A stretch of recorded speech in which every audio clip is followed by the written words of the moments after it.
The dust cloud rose like a ghost against the amber sky, marking his return after 2 years of hauling freight between Fort Whipple and the mining camps. Samuel Crowfoot guided his tired mare down the familiar trail that led to the homestead by the Verde River, his shoulders bearing the weight of more than just the journey. The cottonwoods whispered their greeting, leaves rustling in the late afternoon breeze. Everything looked smaller than he remembered. The adobe walls of the house seemed to have shrunk. The chicken coop tilted at a sharper angle, and the garden fence he'd built with his own hands now stood patched with newer wood. Then he saw her. A small figure in a faded calico dress sat in the dirt before the house, cradling a cloth doll with yarn hair. 5 summers old now, though he'd missed the last 2. His daughter didn't look up at the sound of hoofbeats. She was absorbed in her play, humming a tune he didn't recognize. "Mary," he called softly, using her given name, though he'd always called her Little Bird before. The child's head snapped up, dark eyes wide with the wariness of a startled deer. She scrambled to her feet.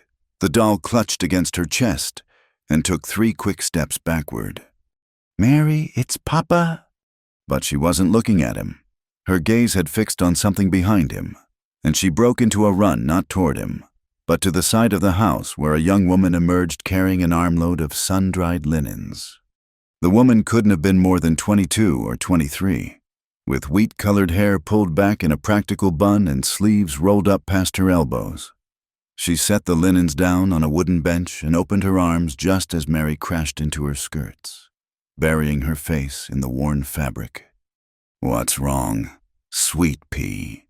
The woman's voice carried the soft drawl of somewhere back East Tennessee, maybe, or the Carolinas. Then she looked up and saw him. Samuel dismounted slowly, his joints protesting after days in the saddle. He removed his hat, running weathered fingers through hair that had grown too long. The woman straightened but didn't step forward, one hand resting protective on Mary's shoulder. Mr. Crowfoot." She didn't phrase it as a question, exactly. "Mrs. Valdez at the trading post said you might be coming home soon." Home.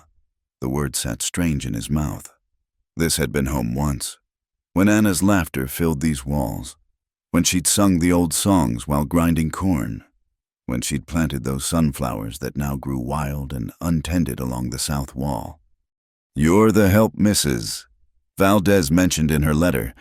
He kept his voice neutral, though the sight of his daughter clinging to a stranger's skirts twisted something deep in his chest. "Emma Hartley." She lifted her chin slightly. "I've been keeping house and watching after Mary since—" A pause. "Since early spring, since Anna's sister had given up and gone back to her own family, taking with her the last connection to his wife's blood. He'd received that letter 3 months ago in Prescott, along with word that a Christian woman from the settlements had taken the position. "Papa," Mary's voice came muffled from Emma's skirts. She pecked out with one eye, as if to confirm he was real, then hid again. "She's shy with folks she doesn't know well," Emma said, and the words landed like stones in his stomach. 2 years.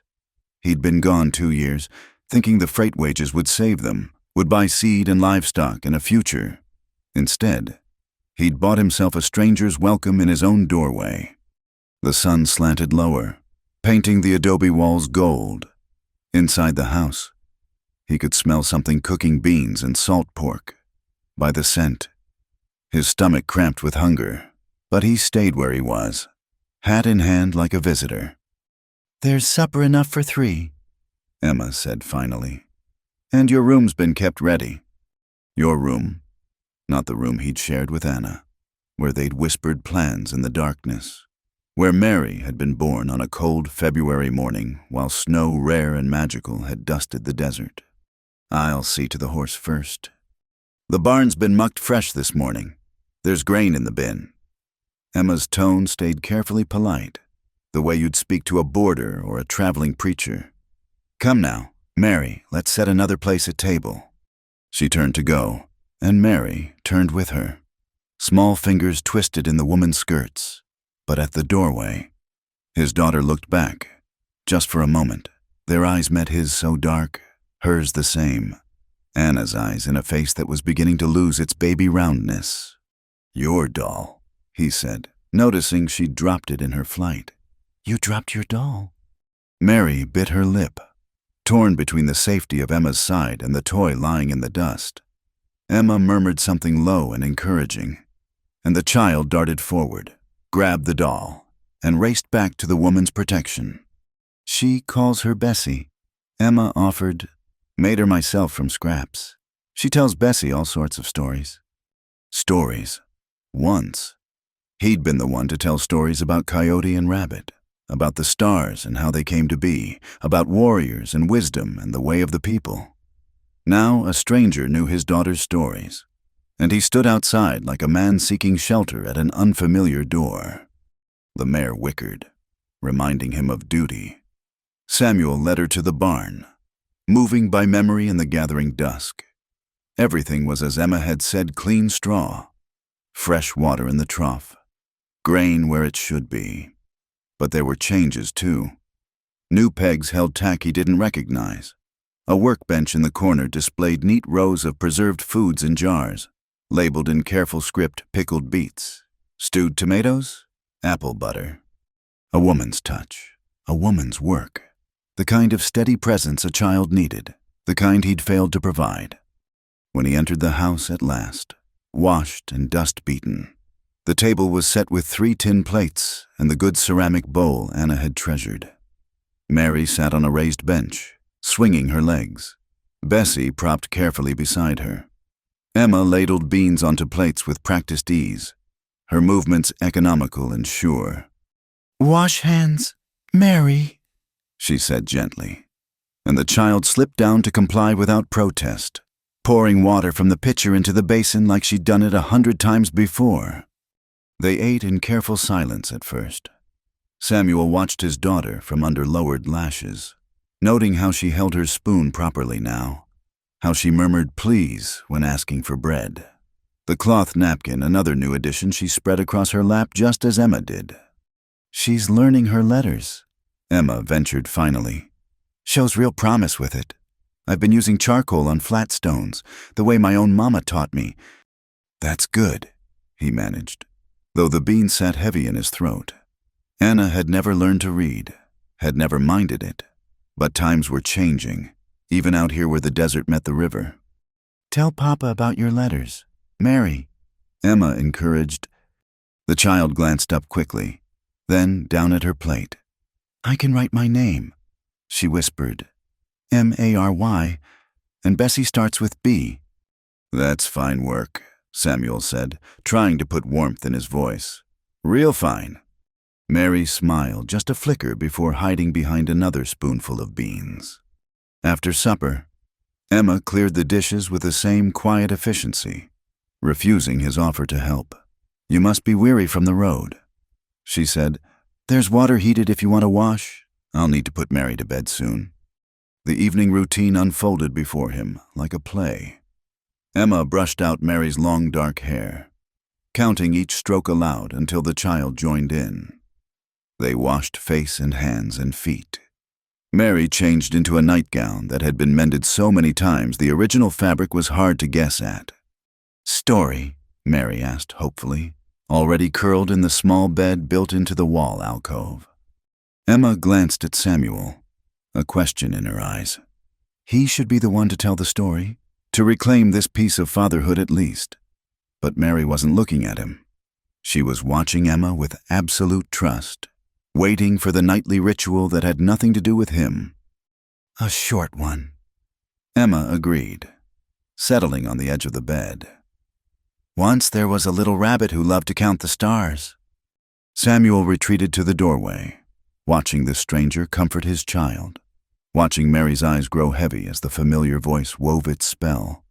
When Emma finally rose, tucking the blanket close, Mary was already deep in sleep.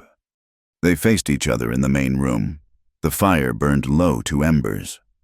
Emma picked up a basket of mending, fingers already busy with a needle and thread. "She's a good child," Emma said quietly. "Misses her mama something fierce. But she's strong, like her papa, I expect. You've been kind to her. It's not kindness.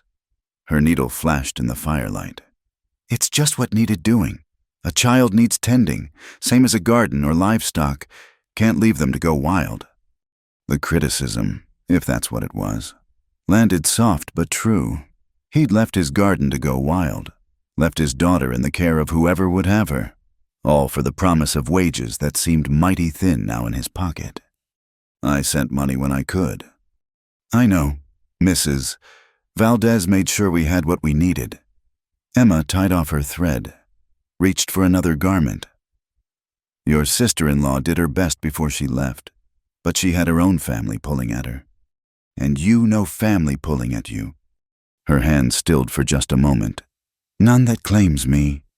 The words held a weight he recognized, the careful balance of truth told and truth hidden. He'd seen it in other women out here. Women who'd come west to escape something or someone, who built new lives on the foundation of silence about the old. I pay fair wages, he said, for the work you've done, for staying when, room and board and a safe place. She resumed her sewing. That's wages enough for now? Safe place, another weighted phrase. Samuel studied her in the dying firelight, the careful posture, the watchful eyes, the way she'd positioned herself with clear sight of both doors. A woman who'd learned to be cautious. I'll not turn you out, he said finally. Mary needs a woman's care, if you're willing to stay on. That's for you to decide, Mr. Crowfoot. She's your daughter. But was she the child who'd hidden in a stranger's skirts, who looked to another woman for comfort and stories and the rhythm of daily care? Blood made her his. Yes, but what else bound them now besides a name and distant memory? Outside, a coyote called to the rising moon. Once, he would have told Mary why coyotes sang, would have carried her outside to see the stars. Now she slept peaceful in her bed, dreaming whatever dreams Emma's rabbit story had planted.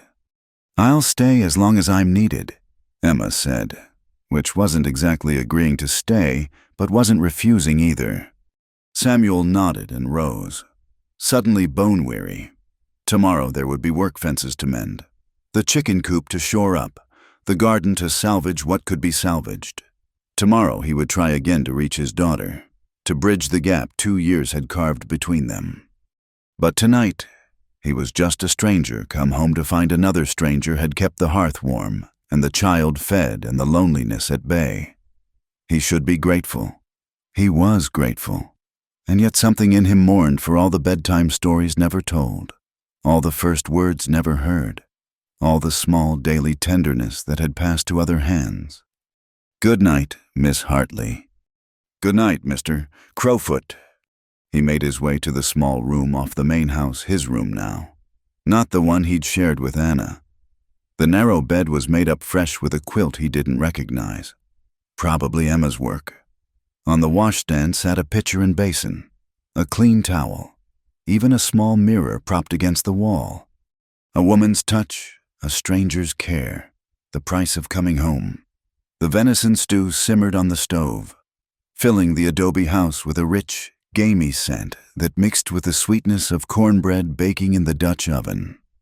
Emma Hartley moved between stove and table with the practiced ease of someone who'd learned to make do with little and waste nothing. Her hands, reddened from lye soap and honest work, set out 3 tin plates with careful precision.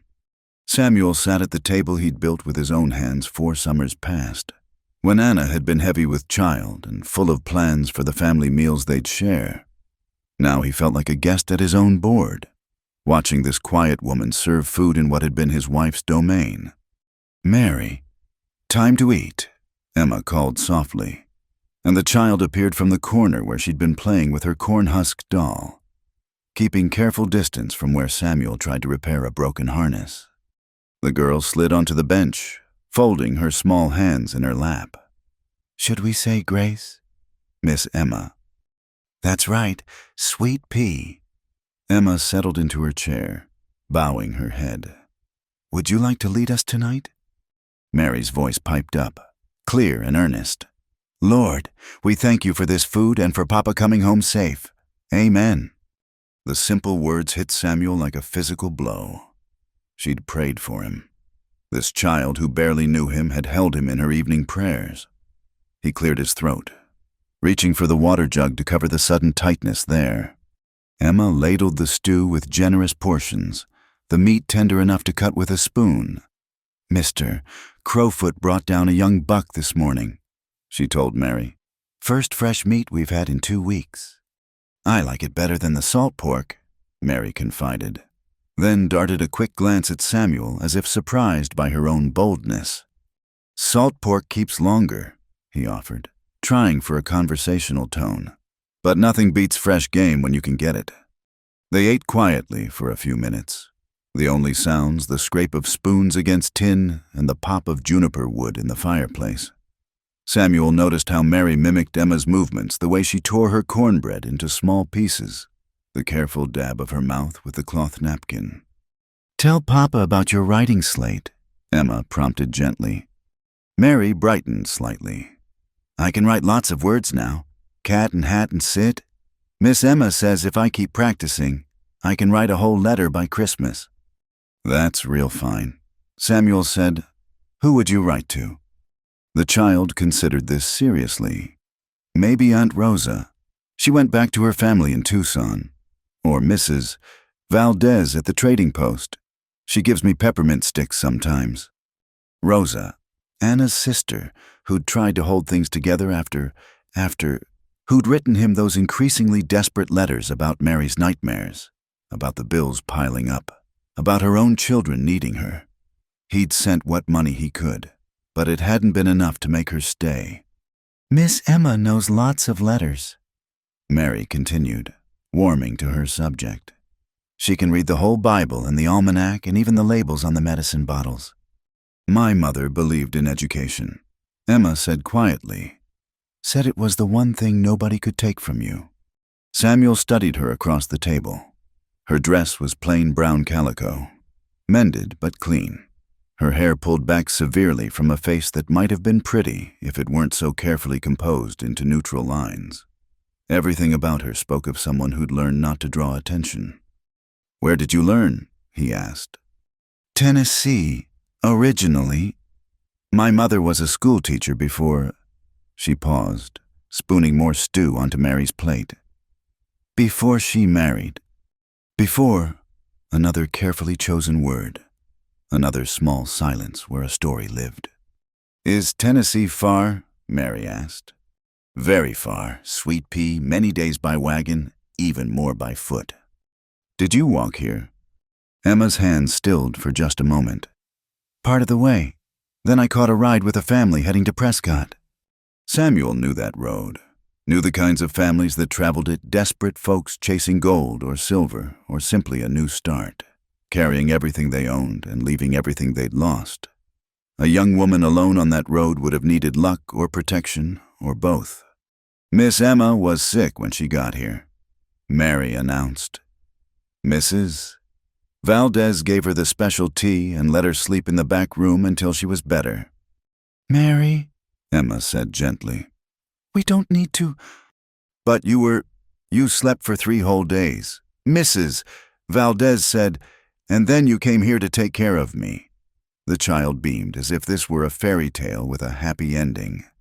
Samuel pushed the stew around his plate, imagining this young woman sick, alone, probably running from something, taking on the care of an abandoned child in a neglected homestead. The wages he'd sent through Mrs. Valdez wouldn't have been much incentive. Room and board and safety, that's what she'd said she needed.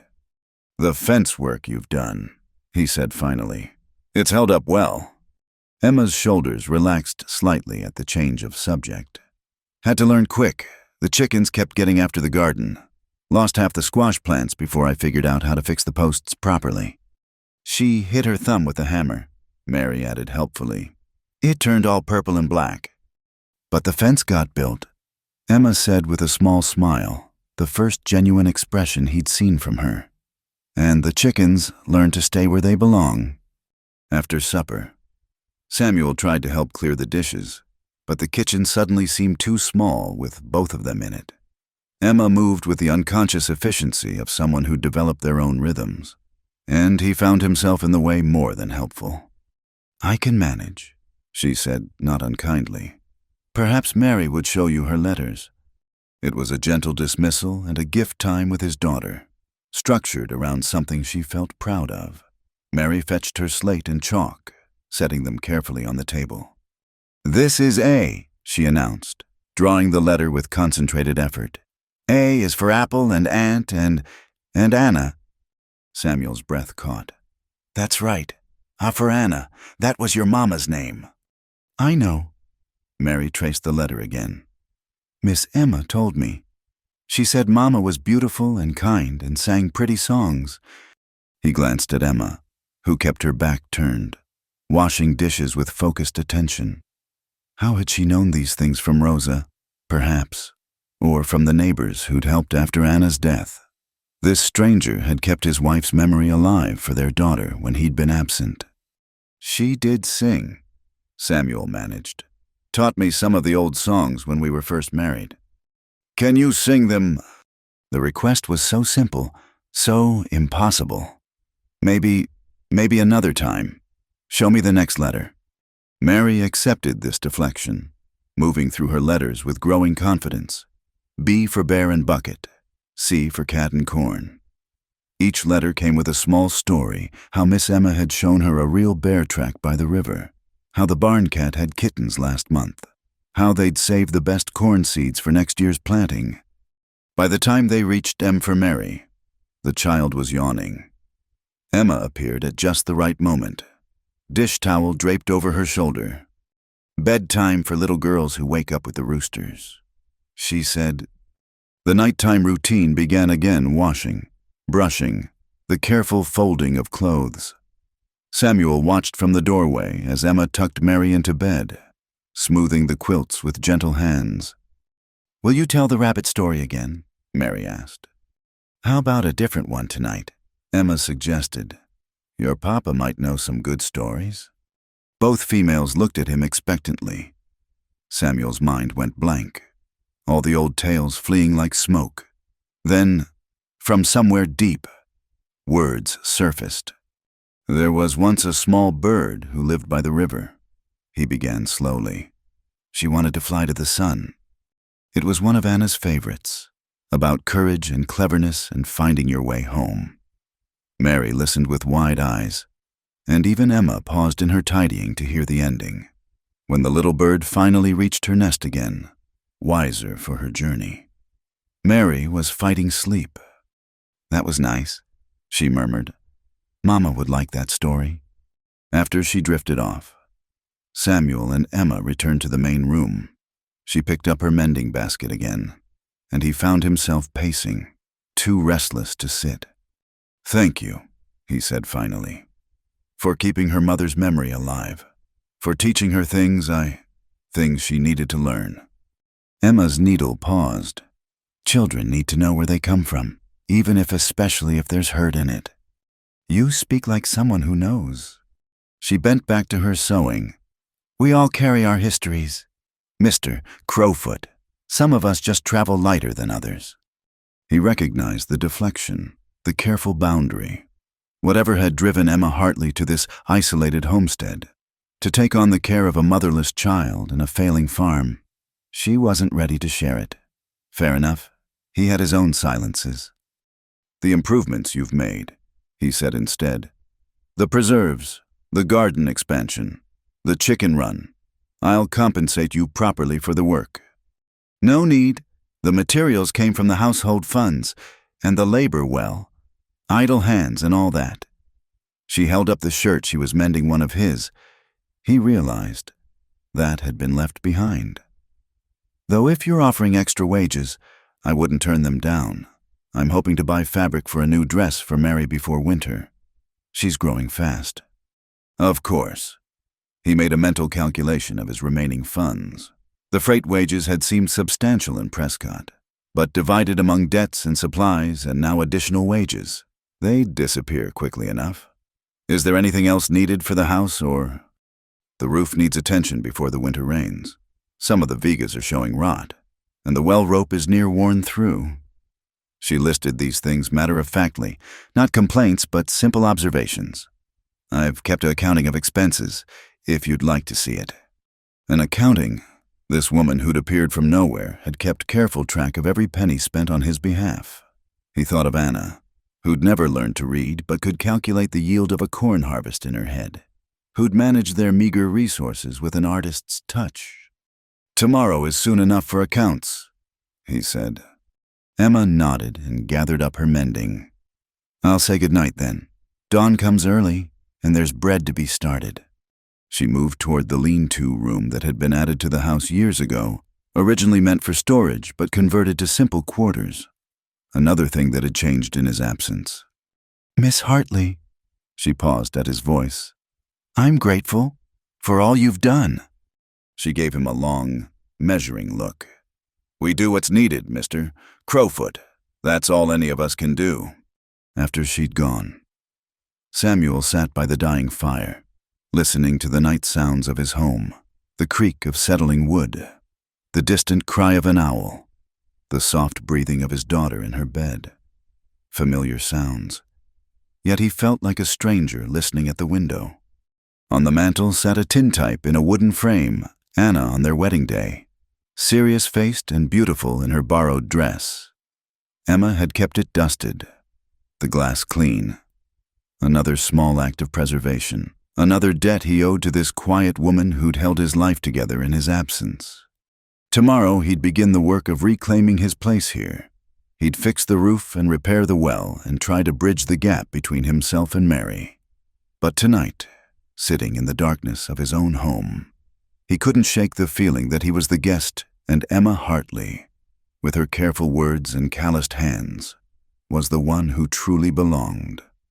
The morning mist clung to the Verde River as Samuel drove the last fence post deep into the red earth. His shoulders ached from the work, but it was a good ache, the kind that came from building something solid. 3 weeks had passed since his return. 3 weeks of dawn-to-dusk labor that slowly reshaped the homestead into something resembling prosperity. "Papa, look," Mary called from where she knelt between the corn rows. "The baby plants are coming up." She'd taken to following him during his work, though she still kept a careful distance, like a half-tamed creature learning to trust. Now she pointed proudly at the green shoots pushing through the soil, the corn Emma had planted with seeds saved from last year's meager harvest. "Those'll be knee-high by summer's end," he told her, walking over to inspect her discovery. "Your mama used to say corn was like children, needed steady tending and plenty of faith." Mary considered this seriously, her small fingers gentle on the delicate leaves. "Miss Emma says we'll plant beans between them. They help each other grow." 3 sisters planting. Samuel nodded. "Corn, beans, and squash. The old way." "Is that how the Indians do it?" He stiffened slightly. Even here, even from his own daughter, the word carried weight. "That's how my mother's people did it. Yes, and now it's how we do it." Mary looked up at him with those dark eyes, Anna's eyes, but something of his grandfather in them too. "Are we Indians, Papa?" Before he could answer, Emma appeared from the chicken coop, her apron full of eggs. She moved with unhurried purpose, but Samuel had learned to recognize the subtle awareness in her, always listening, always watching, always ready to smooth troubled waters. "We're all of us a mix of things," Emma said easily, settling her egg basket on a stump. "What matters is the growing, not the naming. Now come help me gather these eggs before the noon heat sets in." Mary jumped up, diverted from her questions, and ran to help. Samuel watched them work together, the woman patient with the child's eager clumsiness, teaching her to check each nest carefully, to handle the eggs like precious things. The sun climbed higher, beating down on the desert landscape. By midday, they all sought shade under the ramada Samuel had reinforced with new supports. Emma brought water flavored with wild mint, and they sat in companionable silence, watching the heat shimmer off the distant mountains. "Mr. Jenkins stopped by yesterday while you were at the trading post. Emma mentioned, says his mare's ready to foal. Wondered if you might help when the time comes. He'd pay in trade, got those 2 goats you were asking after." Samuel nodded. "Jenkins is a fair man. I'll ride over tomorrow. Check on the mare." "Can I come?" Mary asked, then quickly added, "I'll be quiet, I promise." "Birthing's messy work," he warned. "I helped when the barn cat had kittens. I wasn't scared." He glanced at Emma, who gave an almost imperceptible shrug. "Your choice," the gesture said. "Your daughter. If Miss Emma can spare you from lessons," he conceded. Mary beamed. The first full smile he'd gotten from her. "I'll practice my letters extra tonight." The afternoon brought its own rhythm of work. Emma tended the garden, her hands sure among the plants, knowing which needed water, which needed thinning, which were ready for harvest. Samuel repaired harnesses and sharpened tools, the repetitive tasks leaving his mind free to wander. He found himself watching Emma more than he should, not with improper interest, but with a growing curiosity about this woman who'd appeared in his life like a desert rain, unexpected and necessary. She never complained about the heat or the isolation, never mentioned whatever had driven her to this hard life, just worked with steady determination, creating order from chaos. "She's singing," Mary announced, appearing at his elbow as he oiled a saddle. "Miss Emma always sings when she's happy." Samuel listened, catching the faint melody drifting from the garden. It wasn't one of Anna's songs, this was something older, maybe a hymn or a ballad from back east. The tune was sweet and sad at once, like most songs that survive the journey west. "Does she sing often?" "Sometimes. When the bread's rising good, or when we find all the chicken eggs, or when the sunset's really pretty." Mary traced patterns in the dust with her bare toe. "She was sad when she first came, Mrs. Valdez said so, but she's not so sad anymore. Children saw things clear sometimes." Samuel reflected, cut right through to the truth of a person. This child who barely remembered him had catalogued Emma's moods, knew her happiness by the presence of song. As evening approached, they gathered for supper beans again, but flavored with wild herbs Emma had found by the river, and fresh flatbread cooked on the hot stones. The meal had become their most easy time together, the shared ritual of food breaking down some of the careful walls between them. "Mr. Crowfoot," Emma began as they ate. "I've been thinking about the winter stores. If we could trade for another pig to raise, we'd have meat through the cold months. And there's wild plums down by the river bend, they'll be ripe next month." "You're planning ahead," he observed. "Someone has to—" The words came out sharper than perhaps she'd intended. Emma colored slightly. "That is, I meant—" "You're right," he interrupted. "I was gone too long, left too much to chance. Planning ahead is wise." She relaxed fractionally. "There's also the matter of Mary's shoes. She's near grown out of the ones she has." He looked at his daughter's feet, noticed for the first time how her toes pushed against the leather. Another failing, another thing he'd missed. "We'll see the cobbler next time we're at the fort." "I can stretch them some," Emma offered. "My mother taught me the trick of it, but by winter she'd need new ones, sturdy enough for the cold mornings, the rocky paths. By winter, many things would be needed." Samuel tallied his resources again, the arithmetic of survival always running in the back of his mind. After supper, Mary proudly displayed her day's writing practice. She'd filled her slate with rows of letters, some wobbling but all recognizable. At the bottom, she'd written her first complete sentence, "The cat is fat." "Excellent work," Emma praised. "Tomorrow we'll try 'The sun is hot.'" "That's easy," Mary giggled. "The sun is always hot here." As Emma supervised the bedtime routine, Samuel stepped outside to check the animals. The night sky spread above him, vast and star-filled, somewhere out there. Anna's spirit walked the star road, or so her people believed. He wondered what she'd think of this new arrangement, this careful dance of strangers trying to become— what? A family. a household. The barn cat wound around his legs, purring. Even she had accepted the new order of things. Animals were practical that way. They went where the food was steady and the hands were kind. When he returned to the house, Emma sat by the fire, working on what looked like a new dress for Mary, cut down from one of her own. Her needle flashed in and out, tiny stitches that would hold firm through all of Mary's adventures. She went down easy tonight, Emma reported, tired from all the field work. She's trying hard to be helpful. She wants to please you. Emma kept her eyes on her sewing. Wants to be the kind of daughter she thinks you need. Samuel considered this. What kind is that? Quiet, useful, no trouble. The needle paused. But she's 5 years old. Mr. Crowfoot, she should be allowed to be loud sometimes, to make mistakes, to ask for things. It was the longest speech she'd made about child-rearing, and Samuel heard the experience behind it. This woman understood something about being a child who'd learned too early to be no trouble. What does she ask you for? He questioned. When I'm not around. Emma smiled slightly. Stories, mostly, about her mother, about you, about what life was like before. She resumed sewing. I tell her what I know, what Mrs. Valdez and the neighbors shared, but there's gaps only you can fill. I'm not much for storytelling. You did fine with the bird story.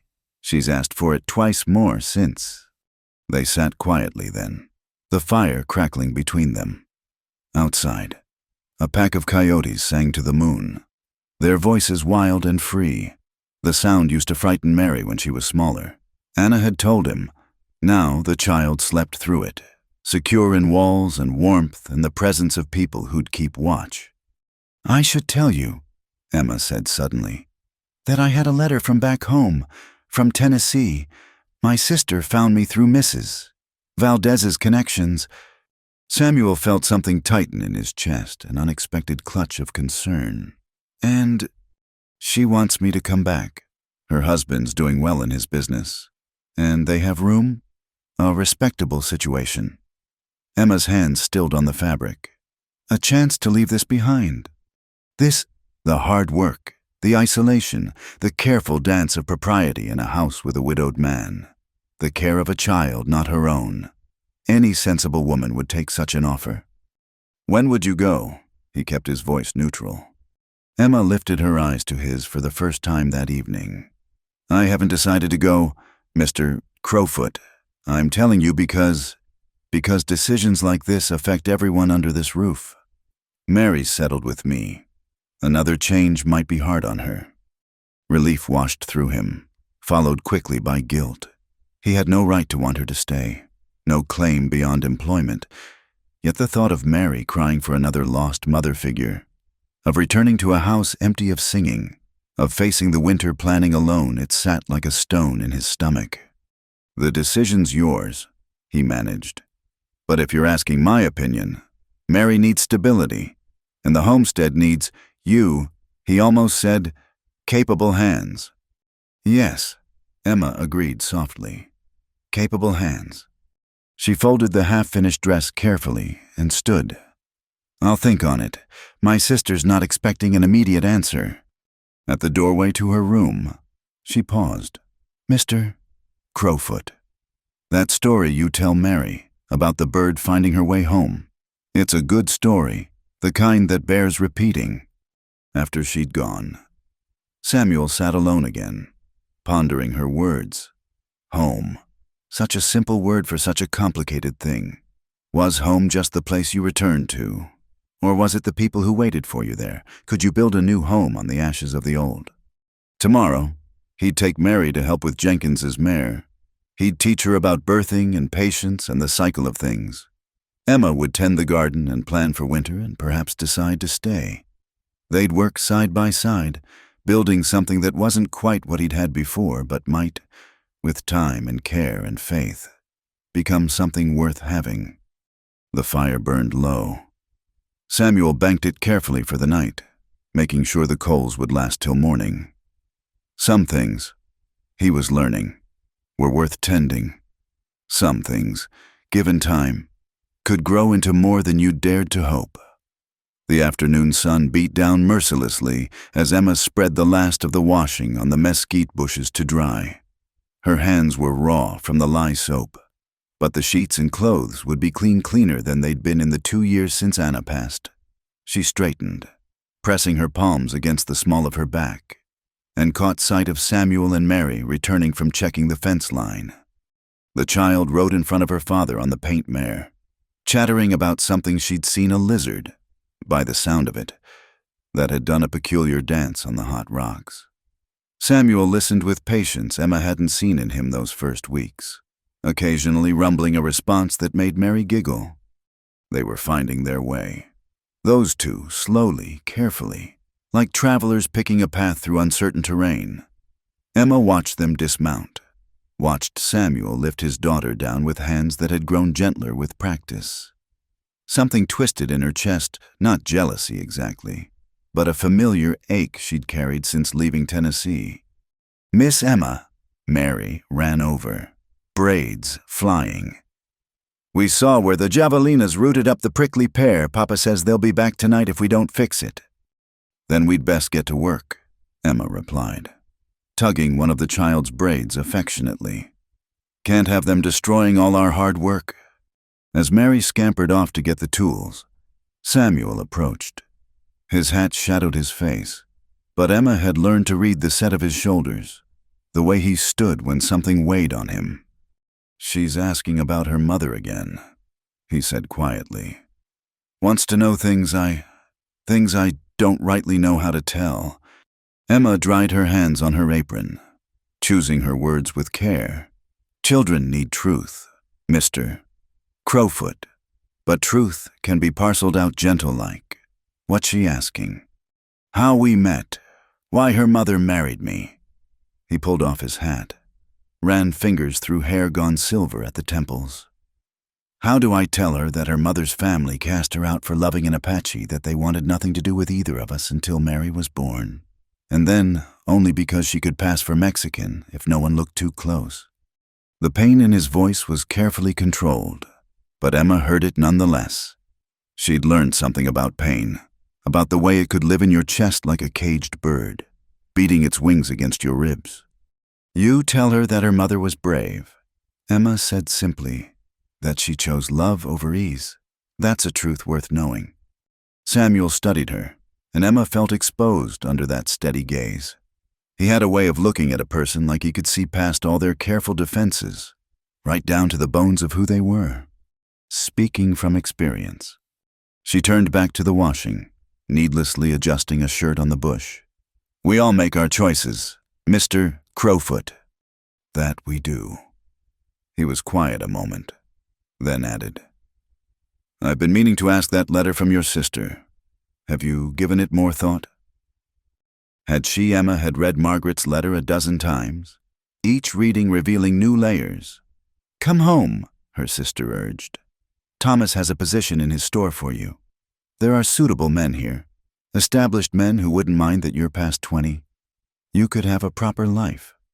Proper, as if Emma didn't know what that meant. A life bounded by expectations, by grateful smiles and kept silences. A life where no one asked too many questions about why she'd left in the first place. As long as she played the part of the rescued sister, the reformed wanderer. "I've thought," she admitted. "And—" Mary emerged from the barn dragging a rake twice her height, saving Emma from answering immediately. They spent the next hour working together to clear and reinforce the area where the javelinas had invaded. Mary insisted on helping, her small hands placing rocks while the adults drove stakes and strung wire. As they worked, Emma found herself sharing more than she'd intended. Perhaps it was the honest labor, or the way the late afternoon light softened the harsh edges of the desert, or simply that she was tired of carrying her story alone. "I was the youngest of 4 girls," she began, her voice pitched low enough that Mary, absorbed in her rock placing, couldn't hear. "My father owned a small farm outside Nashville. Good land, good prospects. My sisters all married well men my father chose, men with property and standing. Samuel worked beside her, matching her rhythm with the stakes. He didn't prompt or question, just listened with the same patience he'd shown Mary earlier. When I turned 16, Father made his choice for me. Mr. Dalton owned the neighboring farm, recently widowed, needed a mother for his 3 boys. Emma's hands tightened on the wire. He was 43 years old and mean as a snake when he drank, which was often. You refused. I tried. The memory rose unbidden her father's face, mottled with rage, her mother weeping in the corner. Father said I'd lost my senses, that I should be grateful for such an offer. When I wouldn't agree, he made his displeasure known. Samuel's hand stilled. He hurt you. Discipline, he called it, for my own good. Emma forced her voice to stay level. The bruises faded, but my resolve didn't. I took what little money I had saved and left in the night, made it as far as Memphis before the money ran out. That took courage. Or foolishness. I nearly starved that first winter. Took work where I could find it washing, mending, whatever honest labor was offered. Learned quick that a woman alone had to be careful, had to keep moving. She secured the last of the wire, tested its strength, eventually made my way west. Each mile felt like freedom. Until Prescott. Emma's hands froze. She hadn't meant to mention Prescott, but Samuel had a way of drawing truth from her like water from a deep well. Until Prescott, she agreed quietly. I thought I'd found safety there. Good position in a boarding house, respectable work. The owner, Mr. Garrison, seemed kindly enough, fatherly even. She didn't need to say more. Samuel's face darkened with understanding. Men like Garrison existed everywhere, wolves dressed in sheep's clothing, using their power over desperate women. You got away, he said. It wasn't a question. Barely. Lost my position, my reputation, most of my savings, Mrs. Valdez found me at the stage stop, fevered and near collapse. I don't remember much of those first days, but she took me in, asked no questions, just nursed me back to health. And then sent you here. She said you needed help with Mary, that you were a good man who'd keep his distance. Emma managed a wry smile. I think she knew we were both running from ghosts. They stood together in the fading light, the work finished. Mary had wandered off to chase a butterfly, her laughter floating back to them on the evening breeze. The homestead spread around them, not wealthy, not easy, but solid and real and safe. Your sister's offer, Samuel said finally. It's a chance for that proper life you left behind. Emma considered this, watching Mary spin in circles until she fell dizzy into the dust, giggling. I suppose it is. But I've learned there's different kinds of proper, the kind the world expects, and the kind you build with your own hands. She gestured at the mended fence, the thriving garden, the child playing in the dust. This feels more honest than anything waiting for me in Tennessee. Samuel nodded slowly. Mary would miss you terribly. Just Mary. The question hung between them, delicate as spiderweb. Samuel met her eyes, and Emma saw something there she hadn't expected, not the hunger she'd learned to fear in men, but something deeper. Recognition, perhaps, the understanding of one survivor for another. No, he said quietly, not just Mary. Before either could say more, Mary came running back. I'm hungry. Is it supper time? The moment dissolved, replaced by the comfortable rhythm of evening chores. Emma started the cook fire while Samuel tended the animals. Mary set the table with increasing skill, only dropping 1 spoon. They came together for the meal as naturally as if they'd always done so. 3 people finding their way towards something that might, given time, become a family. After Mary was abed, Emma sat on the porch, letting the night air cool her sun-heated skin. Samuel joined her, maintaining careful distance on the bench. I won't go, she said without preamble. To Tennessee. I'll write Margaret tomorrow. Thank her for the offer. but decline. You're sure? Emma thought of all the miles she'd traveled, all the fears she'd outrun, all the careful walls she'd built to protect herself. Then she thought of Mary's trust, of Samuel's quiet strength, of the satisfaction in a day's honest work. I told you when I came that I needed wages enough for a safe place, room and board. She turned to look at him. This is that place, if you'll have me stay. For as long as you want, Samuel said. We need capable hands. Emma finished with a small smile. Yes, I remember. They sat in companionable silence as the stars emerged, each lost in their own thoughts. Inside, Mary slept peaceful and secure. The animals settled for the night. The world turned on its axis, carrying them all toward an uncertain but no longer solitary future. Thank you, Samuel said finally, for trusting me with your story. We all have our stories. Emma replied. The trick is finding people who'll listen without judging, who'll see who you are now, not just who you were then. Is that what we are, people who see each other clear? Emma considered this, thinking of all the small moments that had built toward this understanding. The shared meals, the common labor, the careful dance of two wounded people learning to trust again. I believe we might be, she said softly, given time. Samuel stood, preparing to retire. At the door, he paused. Emma, my wife's family wasn't wrong to worry. The life of a mixed family out here, it's not easy. There's folks who'll judge, who'll make things difficult. Mr. Crowfoot, Emma said firmly. I've been judged my whole life for one thing or another, at least here, with you and Mary. I know the judgment comes from ignorance, not truth. That's a burden I can bear. He nodded once and disappeared inside. Emma remained on the porch a while longer, breathing in the sage-scented air, feeling for the first time in years that she might have found a place to stop running.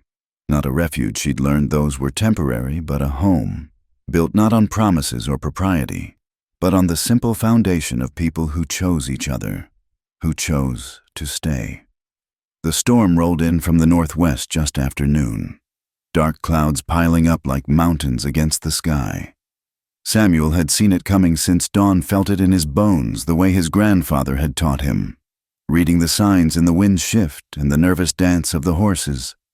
Storm coming, he told Emma at breakfast. Big one, by the look of it. She glanced out the window, noting the yellowed light, the strange stillness that preceded desert storms. The summer storms can be fierce here. Fierce enough to tear a roof off if it's not secured proper. We'd best prepare. They worked through the morning, battening down everything that could blow away.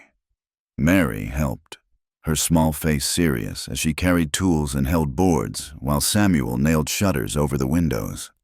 Emma secured the chicken coop and moved what supplies she could into the house from the lean-to storage. By the time the first winds hit, they were as ready as they could be. The temperature dropped 20 degrees in as many minutes, and the air filled with the sharp scent of rain on dust. Lightning cracked across the sky, followed by thunder that shook the adobe walls. Papa, I'm scared, Mary whimpered, pressing against his leg as they huddled inside. Samuel lifted her into his arms, feeling her tremble. It's just noise, little bird. The thunder can't hurt you in here.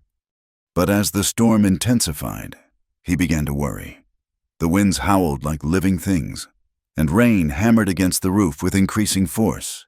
In the corner, a steady drip began one of those weak vigas he'd meant to replace. The roof won't hold, Emma said quietly, voicing his own fear. She was already moving, placing buckets under the leak, but they both knew it was just the beginning. Another crash of thunder, and Mary buried her face in Samuel's shoulder. Sobbing, the leak became a stream, then multiple streams as the aged wood gave way under the assault. Water pooled on the packed earth floor, turning it to mud. We need to move, Samuel decided. Emma, is your place. "The old cabin's solid," she confirmed, already gathering essentials. "Built into the hillside, stone walls. It'll hold." They wrapped Mary in oilcloth, and Emma threw her cloak over the supplies she'd bundled: blankets, food, the precious box of matches. Samuel grabbed his rifle and Anna's memory box, the few things that couldn't be replaced. Then they plunged into the storm. The wind tried to tear them apart, rain driving sideways with stinging force. Emma led the way, sure-footed despite the obscuring sheets of water, following some internal compass toward her small dwelling a quarter-mile up the rise. Samuel followed, shielding Mary as best he could, trusting this woman who'd become their anchor. Lightning illuminated the cabin just as they reached it, a humble structure of stone and timber, built by some long-ago prospector and abandoned until Emma claimed it. She fumbled with the door, fighting the wind, and they tumbled inside. The space was small but dry, the roof holding firm against the storm's fury. Emma immediately set about making a fire in the tiny hearth, her movements efficient despite her soaked clothing. Samuel set Mary down, checking her for cold or hurt.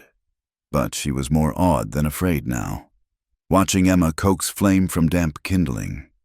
"Your dress is all wet, Miss Emma," Mary observed.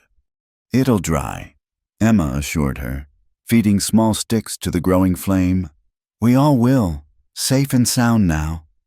Samuel looked around the cabin properly for the first time. It was barely 12 feet square, but Emma had made it a home. Dried herbs hung from the rafters, filling the space with sage and mint. A narrow bed occupied one corner, neatly made with a colorful quilt. Shelves held a few precious books, canning jars, and small treasures: a river stone, a bundle of feathers, a carved wooden bird. "It's not much," Emma said, following his gaze, "but it's mine." "It's perfect," Mary announced, already exploring. "Like a fairy house from the stories." They settled in as the storm raged outside. Emma changed Mary into dry clothes from a trunk, then tactfully turned her back while Samuel stripped off his soaked shirt and wrapped himself in a blanket. She produced bread and preserves from her stores, and they ate by firelight while rain drummed on the solid roof. "Tell us a story, Papa," Mary requested, curled between them like a small, contented cat. Samuel thought for a moment, then began. "Long ago, when the world was young, the Sky Father and Earth Mother had many children. Thunder was their eldest son, strong but wild." It was one of his grandmother's stories, about why Thunder rode across the sky during storms, searching for his lost love. Lightning? Mary listened with wide eyes, and even Emma leaned closer, drawn by the rhythm of the ancient tale. As he spoke, Samuel became aware of the intimacy of their situation. 3 people in a tiny space, wrapped in warmth and story while nature raged outside. Emma's hair had come loose from its usual strict bun, drying in soft waves around her face. In the firelight, she looked younger, softer, the careful mask of propriety temporarily set aside. When the story ended, Mary was fighting sleep. Emma made up a pallet near the fire with practiced hands, tucking the child in with gentle efficiency. Soon, Mary's breathing deepened into slumber. "Thank you," Samuel said quietly, "for giving us shelter. For," he gestured vaguely at the peaceful scene, "for this."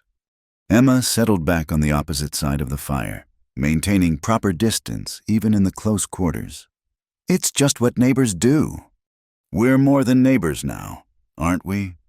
The question hung between them, weighted with possibility.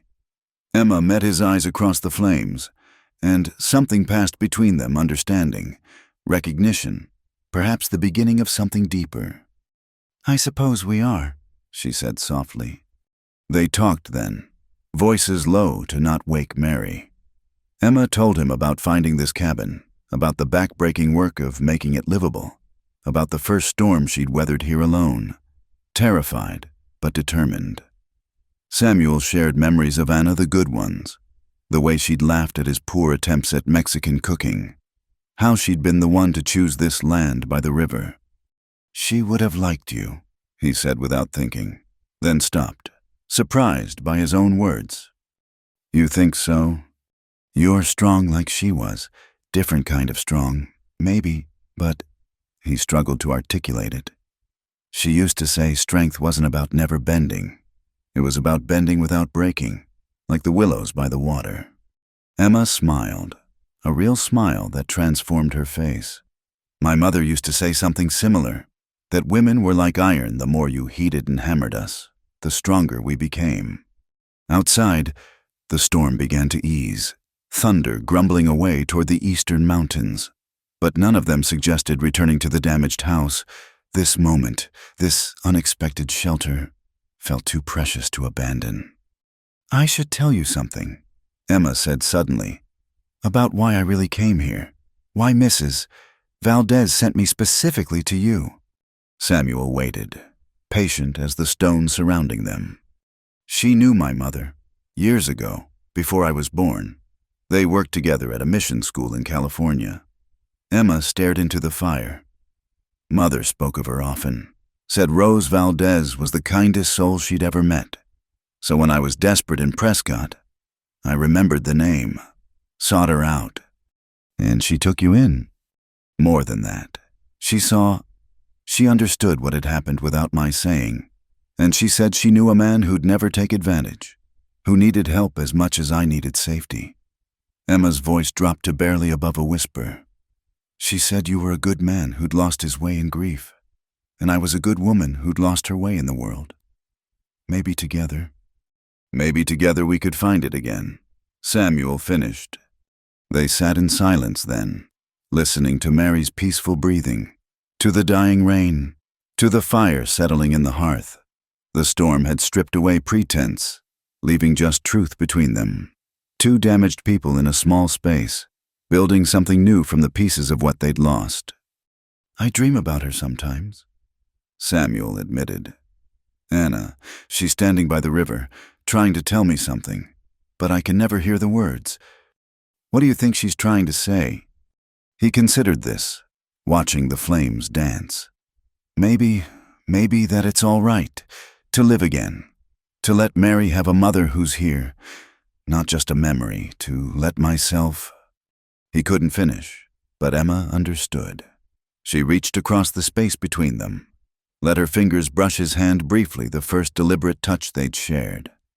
"It takes time," she said gently, "to trust again, to believe you deserve good things after so much pain." "Is that what we're doing, learning to trust?" "Among other things." She withdrew her hand, but the warmth of that brief contact remained. "We're building something here. Samuel, all three of us. Maybe we don't have a name for it yet, but that doesn't make it less real." The fire burned low. Exhaustion pulled at them both, the emotional weight of the evening as draining as the physical labor. Emma made up a pallet for Samuel on the opposite side of the small space, maintaining the boundaries that kept them both safe. But as they settled for sleep, Mary stirred and whimpered, reaching out blindly. Without thought, both adults moved to comfort her, meeting over the child's small form, their eyes caught and held in the dim light. "She needs both of us," Emma whispered. "Yes," Samuel agreed. "She does." They stayed there, one on each side of Mary, hands almost touching over the sleeping child. The storm had passed, leaving clean air and the promise of morning. In Emma's small cabin, something new had taken root, fragile as a desert flower, but with the potential to bloom into something beautiful. Tomorrow they would return to the house, assess the damage, begin repairs. Tomorrow they would resume their careful dance of propriety and distance. But tonight, in this small shelter, they were simply three people who needed each other, who had chosen each other, who were slowly learning that sometimes the best families were the ones you built yourself, one choice at a time. The stranger appeared on the ridge just after breakfast, his silhouette dark against the morning sky. Samuel spotted him first, his hand instinctively moving to the rifle propped by the door. The man wasn't trying to hide, he sat his horse in plain view. watching the homestead with the patient stillness of a predator. "Emma," Samuel called quietly. "Take Mary inside." Emma looked up from the washing, followed his gaze, and her face went pale. She knew that figure, the set of those shoulders, the arrogant tilt of that hat. Her hands trembled as she dried them on her apron. "Miss Emma?" Mary asked, sensing the sudden tension. "Come along, sweet pea. Let's go practice your letters." Emma's voice stayed admirably calm, but Samuel caught the fear underneath. She ushered Mary inside, pulling the door firmly shut. The rider kicked his horse forward, descending the slope with deliberate slowness. As he drew closer, Samuel could make out his features, a heavy-set man in his 40s, well-dressed by frontier standards, with the soft look of someone who paid others to do his hard work. His eyes, when they found Samuel, held a mean intelligence. "Morning," the man called out, stopping just outside comfortable talking distance. "Name's Garrison. Looking for someone who might have passed this way. A woman." Samuel kept his expression neutral. "Lots of folks pass through here. This one's particular. About 23, blonde hair. Goes by Emma Hartley, though that ain't the name she was using when she worked for me." Garrison's smile was unpleasant. "Girl owes me money, considerable money. Don't know anyone by that name." "That's so." Garrison's gaze traveled over the homestead, noting the woman's touch in the garden, the washing hanging on the line, the small dress that clearly belonged to a child. "Funny thing, fellow in Prescott said he saw her heading this direction months back. Said she was taken in by that Mexican woman runs the trading post." Samuel shifted slightly, letting his hand rest casual-like on his hip, near his knife. "Mrs. Valdez helps lots of folks. Christian woman like that." "Christian," Garrison spat to the side. "That what they're calling it now, helping thieves and runners?" "Mister, I don't know you, and I don't know this woman you're looking for, but I know you're on my land without invitation. That's something we take serious out here." Garrison's face darkened. "Your land?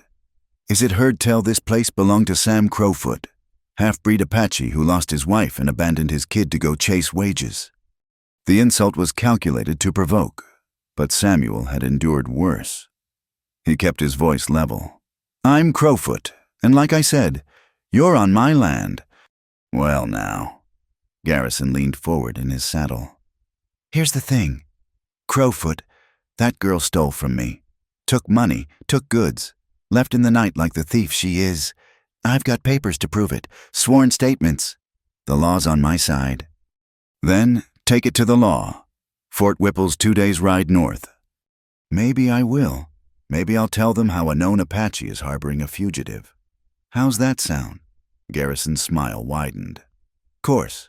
Could be we settle this friendly-like. You tell me where she is. I collect what's mine, and nobody needs to involve the authorities." Samuel heard the door behind him open slightly. He didn't turn, but he sensed Emma's presence, felt her fear and determination mixing in the air between them. "The woman you describe isn't here," Samuel said firmly. "But if she was, if any woman came to my door seeking honest work and safety, I'd be bound to protect her. That's Apache law and white law both." Noble words from a man who left his own child to be raised by strangers. The barb hit home, but Samuel refused to react. "I think it's time you moved on, Mr. Garrison. Or what you'll shoot me in front of witnesses." Garrison gestured broadly. "I know she's here. Crowfoot. Emma always was too pretty for her own good. Too proud to know her place. Thought she could just walk away from her obligations. The only obligation I had was to stay alive." Emma's voice cut through the morning air. She stepped out onto the porch, chin raised, hands steady. "And you know full well what you tried to take from me." Garrison's face lit with triumph. "There you are, girl. Come to face justice at last." "There's no justice in anything you offer." Emma moved to stand beside Samuel, not behind him. "I worked honest for my wages, kept your books, cleaned your rooms, served your guests. What I took when I left was less than what you owed me. You took more than money. Garrison snarled. You took my reputation, running off in the night, spreading lies about a respectable businessman. I told no lies, but if folks drew their own conclusions about why a young woman would flee your establishment in terror, that's on your conscience, not mine. Mary appeared in the doorway, drawn by the raised voices. Miss Emma, Papa. Go back inside, little bird, Samuel said gently. But Mary had already seen the stranger, saw the way Emma stood rigid with fear, the way her father's hand hovered near his weapons. The child did something then that surprised them all. She walked straight to Emma and took her hand. This is our Emma, Mary announced to Garrison with 5-year-old certainty. She belongs here. The simple declaration shifted something in the air. Samuel felt it, the clarifying moment when lines were drawn and choices made. You heard the child, he said. Miss Hartley has a position here. Whatever happened in Prescott is past.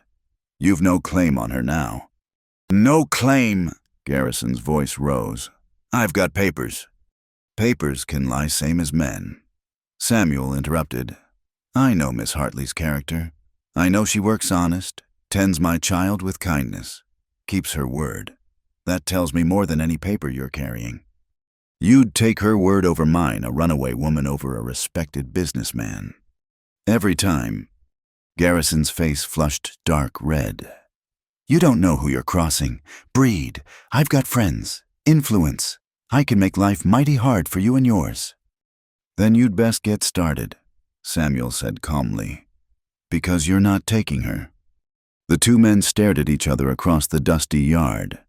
Samuel had faced down claim jumpers and cattle thieves, had learned that most bullies backed down when confronted with steady resolve. But Garrison had the look of a man used to getting his way, who saw any defiance as a personal insult. This isn't over, Garrison finally said. I'll be back with the law, with papers. We'll see how brave you are when the soldiers come calling. We'll be here, Samuel replied. Garrison wheeled his horse around, but couldn't resist a final shot. Enjoy her while you can. Crowfoot. Women like that always run in the end. It's in their nature. He spurred his horse hard up the slope, dust rising in his wake. They stood frozen until he disappeared over the ridge.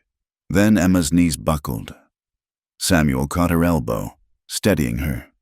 He'll be back, she whispered. He doesn't give up. I've brought trouble to your door. You should come inside, Samuel said firmly. Mary, run get Miss Emma some water. They guided Emma to a chair, where she sat with her hands clenched in her lap. Mary hovered anxiously, patting Emma's arm with small, comforting gestures. I'm sorry, Emma began, but Samuel cut her off. No apologies. You've done nothing wrong. You don't understand. Garrison has money, connections. He can make accusations, turn the authorities against you. An Apache man harboring a white woman who's been accused of theft, they won't care about the truth. Maybe not, Samuel agreed. But running won't solve it either. You've been running how long now? 6 months? A year? How much farther can you go? Emma's shoulders sagged. I don't know. I couldn't let him. When he cornered me that night, when he said I owed him for his kindness, that I should be grateful. She shuddered. What did he want you to steal? Mary asked innocently. Emma managed a weak smile. Nothing. Sweet pea. Sometimes grown-ups disagree about things. But he said you were a thief. People say lots of things when they're angry. Samuel explained. Doesn't make them true. He moved to the window, watching the ridge where Garrison had disappeared. The man would be back, that kind always came back. But Samuel had faced worse threats than a soft-handed boarding house owner with an inflated sense of his own importance. We need to prepare, he said, turning back to the women. If he brings the law, we need witnesses to your character. Mrs. Valdez will speak for you. The Jenkins family, too, they've seen your work here. How you are with Mary. It won't matter, Emma said defeatedly. His word against mine, a respectable businessman against a woman who ran away? You know how that story ends. Not always, Samuel said. Not here. This isn't some eastern city where money talks loudest. Out here, people judge by what they see. And what they've seen is you working honest, caring for a child, building something good. Mary climbed onto Emma's lap, wrapping her small arms around the woman's neck. Don't go! Miss Emma, please don't go! Emma held the child tight, tears sliding silently down her cheeks. I don't want to, sweetheart, but I don't want to bring harm to you or your papa either. You're not bringing harm, Samuel said firmly. He is, and we don't bow to men like that. My grandmother used to say that you can't outrun a shadow, you have to turn and face it. Let the light show it for what it really is. Your grandmother sounds wise. She was also tough as boot leather and twice as stubborn. He managed a small smile. Reminded me of someone else I know. Emma looked up at him then, and he saw the fighter in her reasserting itself. The woman who'd traveled alone across dangerous territory, who'd rebuilt her life from nothing, who'd gentle a grieving child back to laughter. What do we do? She asked. First, we send word to Mrs. Valdez. Let her know what's happened. She's got influence with the commanders at Fort Whipple. Her late husband supplied them for years. Then we go about our business. Show we've got nothing to hide. And if he comes back with soldiers, then we tell our side. The truth has power. Emma, maybe not always in the moment, but over time, it wins out. She studied his face. You really believe that? I have to. It's what I'm teaching Mary, that living honest matters, that standing for what's right counts for something. Mary piped up then. Like when you stood up to those men who tried to take our water rights, you said sometimes a person has to make a stand. That's right, little bird. He ruffled her hair. Sometimes you do. They spent the rest of the day in watchful preparation. Samuel rode to the trading post, returning with assurances that Mrs. Valdez would send word to her contacts. Emma went about her usual work, but he noticed how she startled at every sound, how her eyes kept drifting to the horizon. That evening, as they sat down to supper, Emma finally voiced what they were all thinking. What if I'm not worth it, this trouble, this risk? Samuel set down his fork, choosing his words with care. You've been here 4 months. In that time, you've helped save the harvest, taught Mary her letters, kept this house running smooth. You've asked for nothing but fair wages and safe shelter. If that's not worth protecting, then nothing is. But your reputation. My reputation is my own to risk. He met her eyes steadily. I've made my choice. Emma, question is, have you made yours? Will you stay and fight, or will you run? She looked at Mary, who watched with anxious eyes, then at the home they'd all worked to build together. Finally, she straightened her shoulders in that way he'd come to recognize Emma Hartley preparing to face whatever came. I'll stay, she said simply. This is my home now, our home, and I'm done running from men who think they own the world. Samuel nodded, feeling something ease in his chest. Then we face whatever comes, together.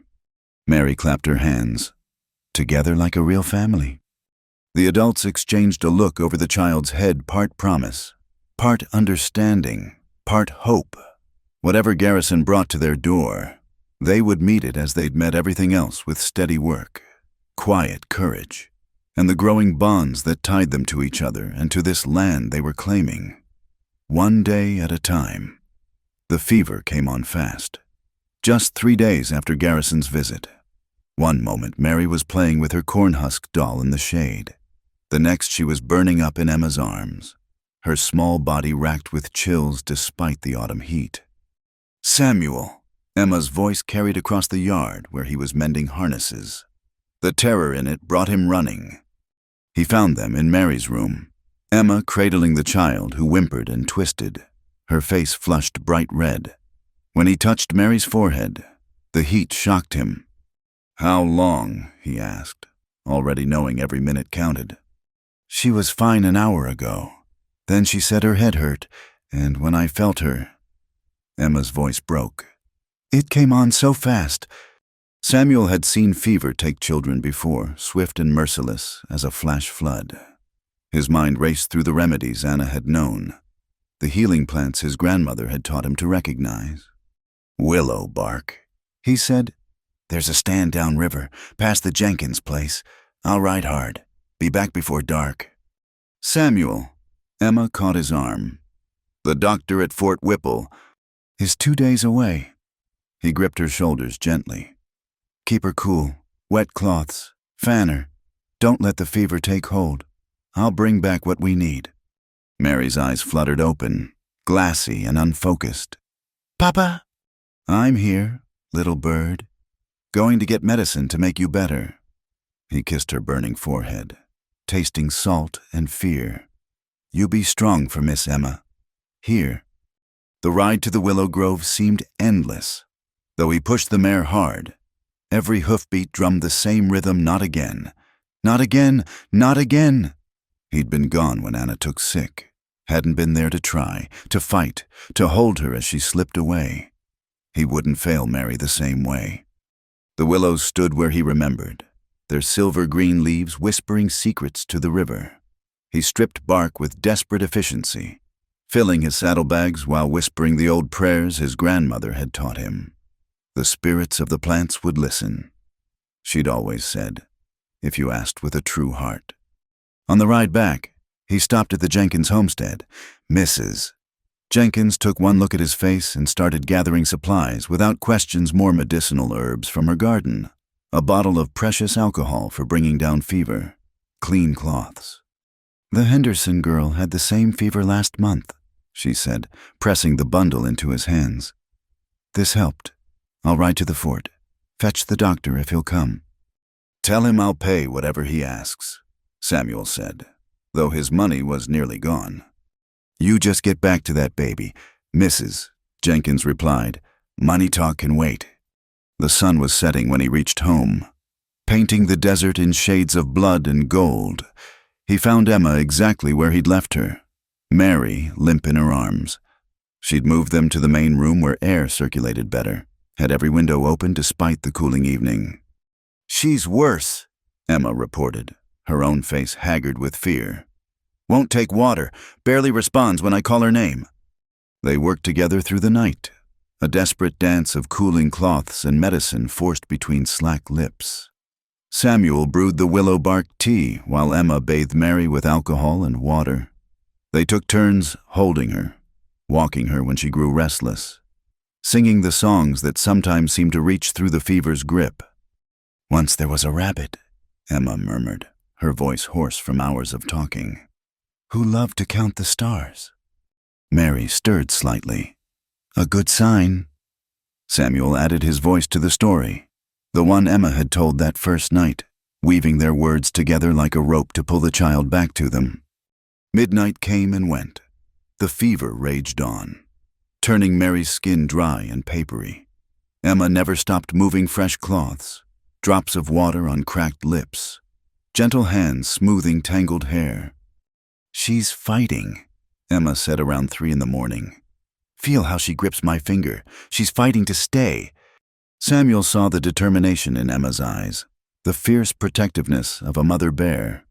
This woman who'd claimed she was just the hired help had somewhere crossed the line into something deeper. She loved Mary. It was written in every careful touch, every whispered encouragement, every tear she didn't let fall. "Tell me about her birth," Emma said suddenly. "Sometimes they need to hear how wanted they were, how they came into the world." So Samuel talked, surprising himself with the details he remembered. The unexpected February snow, Anna's laughter between pains, saying the spirits had sent white blessing for their daughter. How Mary had come out quiet, almost thoughtful, studying the world with dark, serious eyes. How Anna had counted each finger and toe, marveling at the perfection of them. "You were wanted," he told his daughter, holding her burning hand. "So wanted, so loved. Your mother said you were her heart walking around outside her body." "And you?"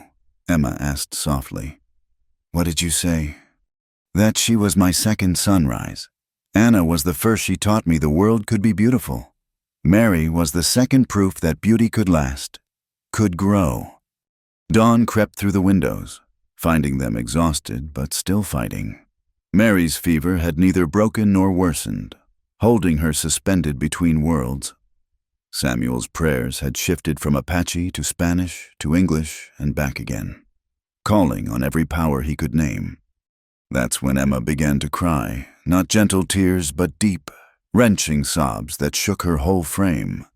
"She can't go," Emma gasped out between sobs. "This child who trusts me to keep her safe, who calls for me in the night. I've lost everything else, my home, my family, my good name. I can't lose her too. I won't survive it." Samuel moved to sit beside her, taking part of Mary's weight so they held her together. "You won't lose her. We won't lose her." "How do you know?" "Because she's got two people who refuse to let go. Because she's Apache strong and frontier stubborn. Because—" He swallowed hard. "Because I believe Anna sent you to us, to be what Mary needed, what we both needed." Emma looked at him through her tears. "You think your wife sent me?" "That first night, when you knew her stories without being told, when Mary ran to you like she'd known you forever." He touched his daughter's face gently. "Anna always said she'd find a way to take care of us, even from the spirit world. Maybe you're how." They sat in silence then, holding Mary between them, breathing their strength into her small body. The sunrise painted the room gold, and in that light, something shifted. Mary's breathing deepened, became less labored. The terrible heat began, slowly, to ease. "Samuel," Emma whispered. "Feel her forehead?" He did, hardly daring to hope. Cooler. Not normal yet, but the killing fever was breaking. Mary stirred, mumbled something that might have been thirsty. Emma laughed through her tears, grabbing the water cup. "Yes, sweetheart, yes, water. All you want." They got a few drops down, then a few more. Mary's eyes opened, still glassy but focusing better. She looked between them, confused. "Papa, Miss Emma, why are you crying?" "Happy tears, little bird," Samuel managed. "Just happy tears." The crisis wasn't over. Fever could return. Secondary infections could set in. But Mary was fighting now, present in her own body again. They continued their vigil through the day, taking turns resting while the other watched. Mrs. Jenkins arrived with the fort doctor just after noon, and he confirmed what they already knew: the worst had passed. "Keep her quiet, lots of fluids," the doctor instructed, accepting Samuel's last silver dollars without comment on their scarcity. "Children bounce back faster than we expect, usually. She's lucky to have such devoted care." After he left, they moved Mary back to her own bed, where she fell into true healing sleep. Emma sat beside her, refusing to leave even to eat until Samuel brought food to her. "You need strength too," he reminded her. "She'll need you healthy when she wakes." Emma took the plate mechanically, then set it aside. "Samuel, what I said earlier, about not surviving if—" "Was the truth," he finished. "Same as me. She's bound us all together. Hasn't she, this child we both love? But I have no claim on her, no right to feel—" "Rights." Samuel sat on the floor beside her chair, too tired for propriety. "You've earned every right there is. You've taught her, tended her, loved her when I didn't know how to anymore. You've given her what I couldn't, a mother's constant presence." "I'm not her mother." "No," he agreed. "But you're her Emma. That matters just as much." They watched Mary sleep, seeing the healthy color returning to her cheeks, the peaceful ease of her breathing. Outside, life went on. Chickens needed feeding. Animals needed water, but neither moved to attend to chores. This moment, this victory over death, demanded witness.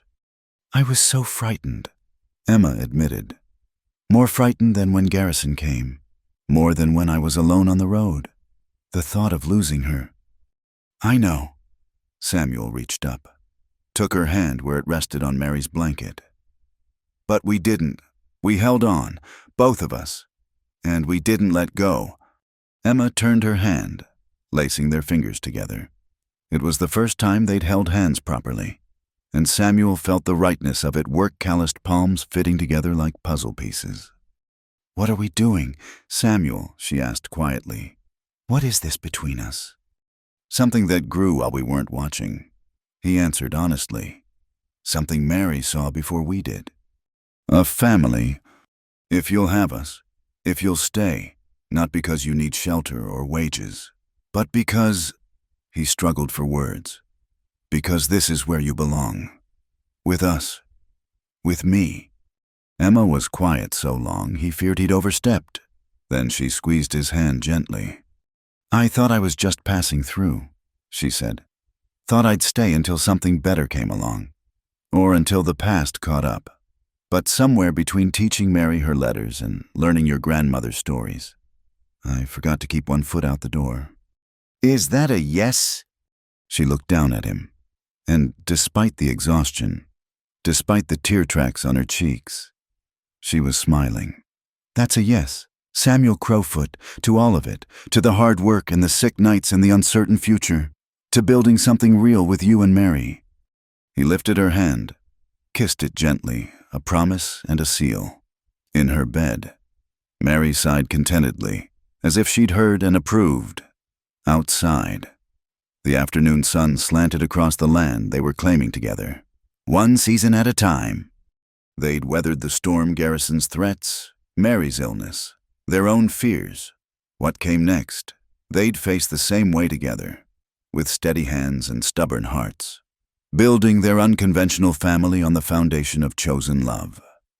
The evening sky painted itself in shades of rose and amber as Samuel found Emma by the kitchen fire, kneading tomorrow's bread with practiced hands.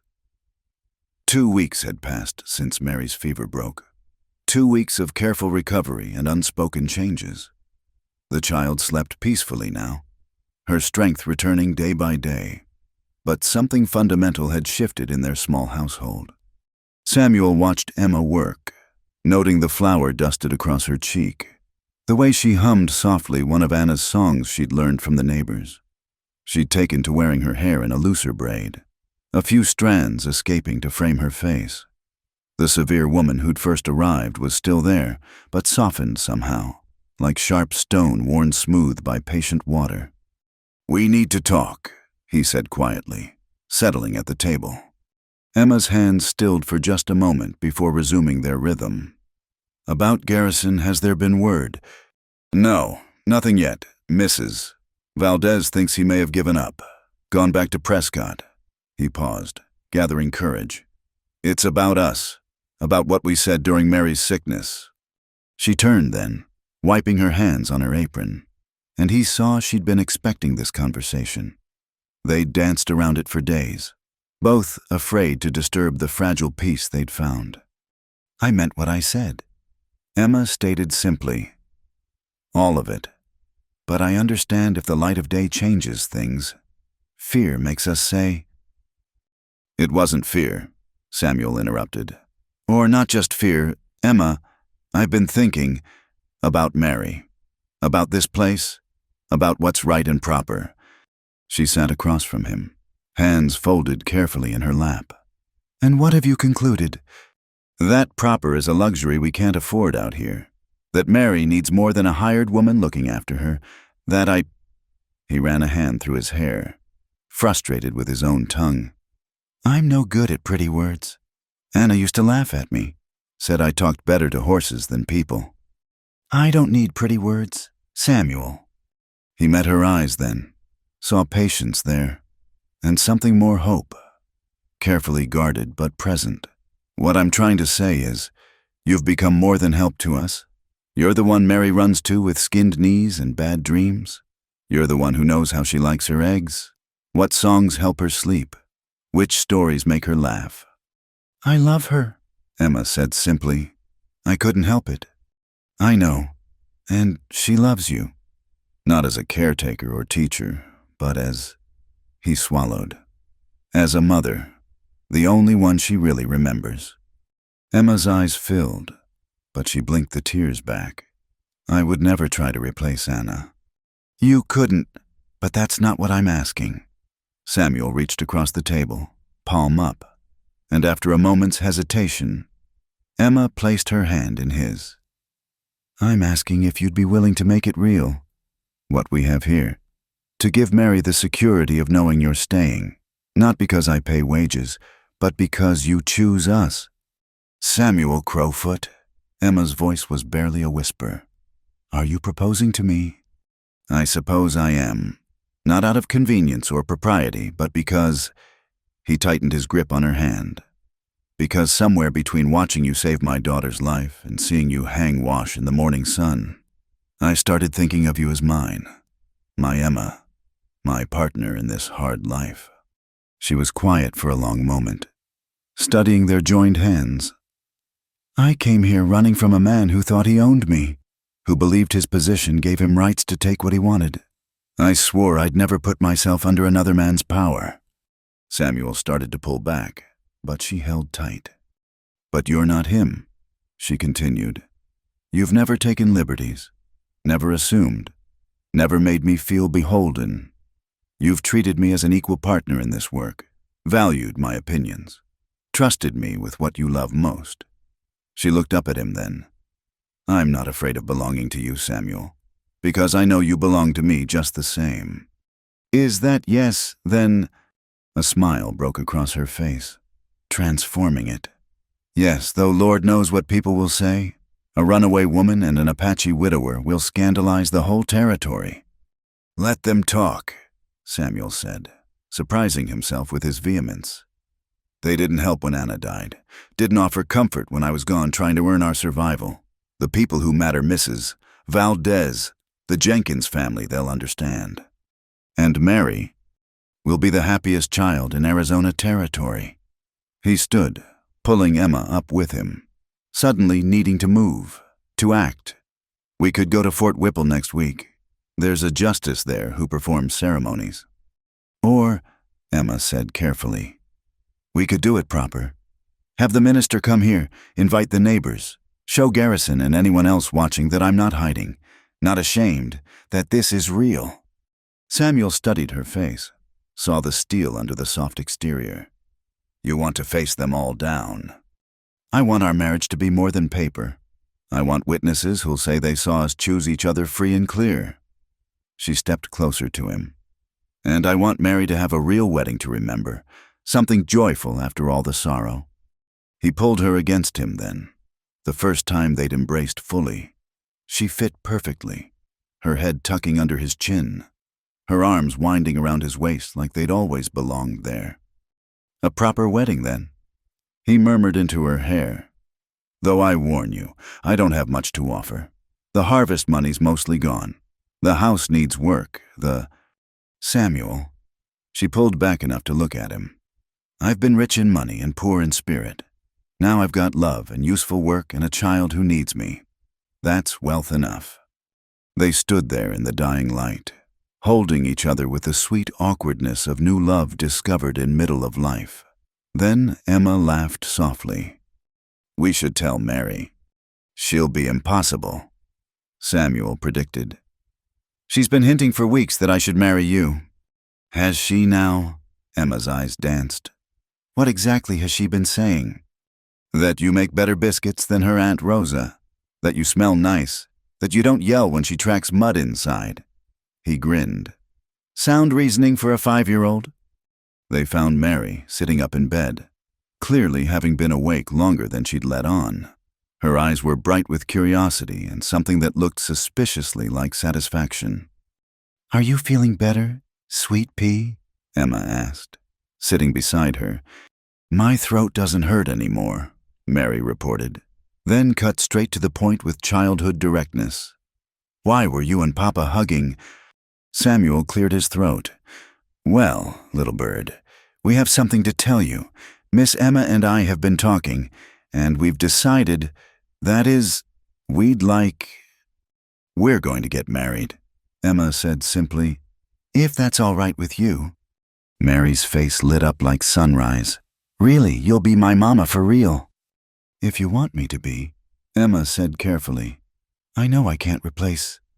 My first mama is in heaven, Mary interrupted with 5-year-old certainty. Mrs. Valdez said she watches over me like a star. But you're here, and you take care of me, and you love me. That makes you my mama too, doesn't it? Emma pulled the child into her arms, no longer fighting tears. Yes, sweetheart, that makes me your mama too. Papa, are you crying? Mary peered at Samuel with concern. Happy tears, he managed, joining them on the bed. Just like when your fever broke. They sat together, the three of them, making plans with Mary's enthusiastic input. She wanted flowers, lots of flowers, and a special dress. And could Mrs. Jenkins make her famous honey cake? Could they invite everyone? Even cranky Mr. Peterson, who complained about their chickens. Everyone, Emma agreed, smoothing Mary's hair. We want the whole world to know we're a family. Later, after Mary had fallen asleep mid-sentence about wedding ribbons, Samuel and Emma sat on the porch in the comfortable silence they'd developed. The stars spread above them like promises, and somewhere in the desert, a mockingbird sang its complex song. No regrets, Samuel asked quietly. You could still have that respectable life your sister offered. Store clerk's wife, Eastern comforts, no one knowing your past. Emma leaned into his shoulder, a gesture that still felt miraculous. That life was never real for me. This is real, the work, the struggle, the love we're building. I'd rather face judgment with you than hide behind respectability alone. We'll face whatever comes, he promised. Garrison, gossip. Hard times, none of it matters if we stand together. Together, Emma agreed, and the word held all their hopes and fears and determination. They began making preparations the next day. Word spread quickly through their small community. Samuel Crowfoot was marrying the woman who'd saved his daughter, who'd brought his failing homestead back to life. Some tongues wagged. Certainly, but more neighbors offered help. Mrs. Jenkins with the cake she'd promised, the Martinez family with music, even gruff Mr. Peterson with a haunch of venison for the feast. Emma threw herself into plans with an energy that told Samuel how much this public declaration meant to her. She altered one of her better dresses, taught Mary to carry flower petals just so, organized the cleaning and cooking with military precision. But in quiet moments, he caught her looking uncertain, touching her hair or checking her reflection in the water bucket. You're beautiful, he told her one evening, catching her fretting over her appearance. Just as you are. I'm sun-weathered and work-worn, she corrected. Not exactly a blushing bride. You're the woman who chose to stand with us, he replied, who fought for Mary's life, who made this empty house a home again. That's the beauty that matters. She kissed him then, sweet and sure, and he knew they'd found something precious in each other, not a love of youth and passion, but something deeper. A love built on shared struggle and mutual respect, on choosing each other daily despite the odds. As their wedding day approached, Samuel felt Anna's presence not as a reproach but as a blessing. She'd want this for them, for Mary. She'd understand that hearts could hold more than one love, that families could be built from the broken pieces of what came before. The night before the ceremony, he stood by Anna's grave on the hill, hat in hand. I'll take care of them both, he promised the wooden cross. And she'll take care of us. You sent her, didn't you? However it works over there. You made sure we'd be all right. The wind whispered through the mesquite, and for just a moment, he could swear it carried the sound of Anna's laughter, free and approving and full of love. Tomorrow, in front of God and neighbors and anyone else who cared to witness, he'd marry Emma Hartley. They'd face whatever came as a family, bounded not by blood alone, but by choice and courage and the daily decision to keep building something good in this hard land. It wouldn't be easy, nothing worth having ever was, but it would be theirs, and it would be real, and that was enough for any man to stake his future on. The cottonwoods along the Verde River had turned gold for the occasion.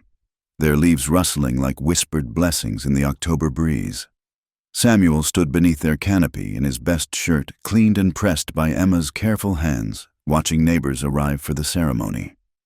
The Jenkins family came first, their wagon loaded with children and covered dishes. The Martinez clan followed, guitars in hand, their face warm with approval.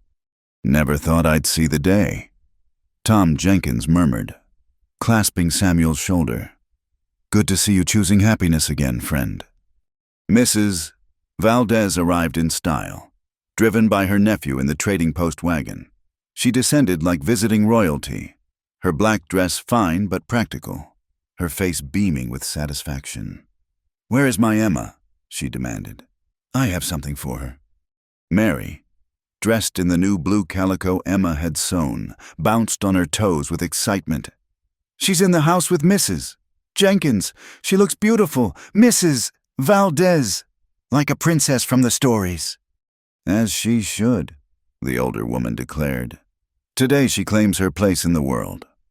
Samuel felt his nerves settle at her words. Mrs. Valdez had that effect, making things seem right and proper simply by declaring them so. Her approval carried weight in their small community, and her presence here was a statement to any who might question this union. The minister from Fort Whipple arrived dusty but cheerful, a young man named Reverend Carter who seemed unfazed by the unusual circumstances. "Mr. Crowfoot," he greeted. "I hear congratulations are in order. Mrs. Valdez speaks highly of both you and your intended." "She's been kind to us," Samuel replied, then added with quiet firmness, "Emma's a good woman. Reverend, whatever you might have heard, I make it a practice to judge people by their fruits, not their history." The minister interrupted gently. "And from what I see here, this thriving homestead, this happy child, these neighbors come to celebrate the fruits are good indeed." More neighbors arrived, the Peterson family, even cranky Mr. Peterson had donned a clean shirt, the widow Harrison with her 3 sons, several families from the Mexican settlement downriver, the yard filled with chatter and laughter, children chasing chickens, women arranging food on planked tables. Then the music stopped, and Emma appeared in the doorway. She wore a dress of soft gray cotton, not white, for she was no innocent girl, but the color suited her better. Someone, probably Mrs. Martinez, had woven small white flowers into her braided hair. She carried no bouquet, but Mary walked before her, scattering petals of late-blooming desert marigolds with solemn concentration. Samuel's breath caught. Emma was beautiful. Yes, but more than that, she looked like she belonged here, under this sky, on this land, with these people. The nervous woman who'd first appeared at his door was gone, replaced by someone sure of her place in the world. Their eyes met across the yard, and Emma smiled, not the careful smile she'd worn those first weeks, but something full and unguarded. Samuel found himself moving toward her without conscious thought, meeting her halfway. "Second thoughts?" he asked quietly, for her ears alone.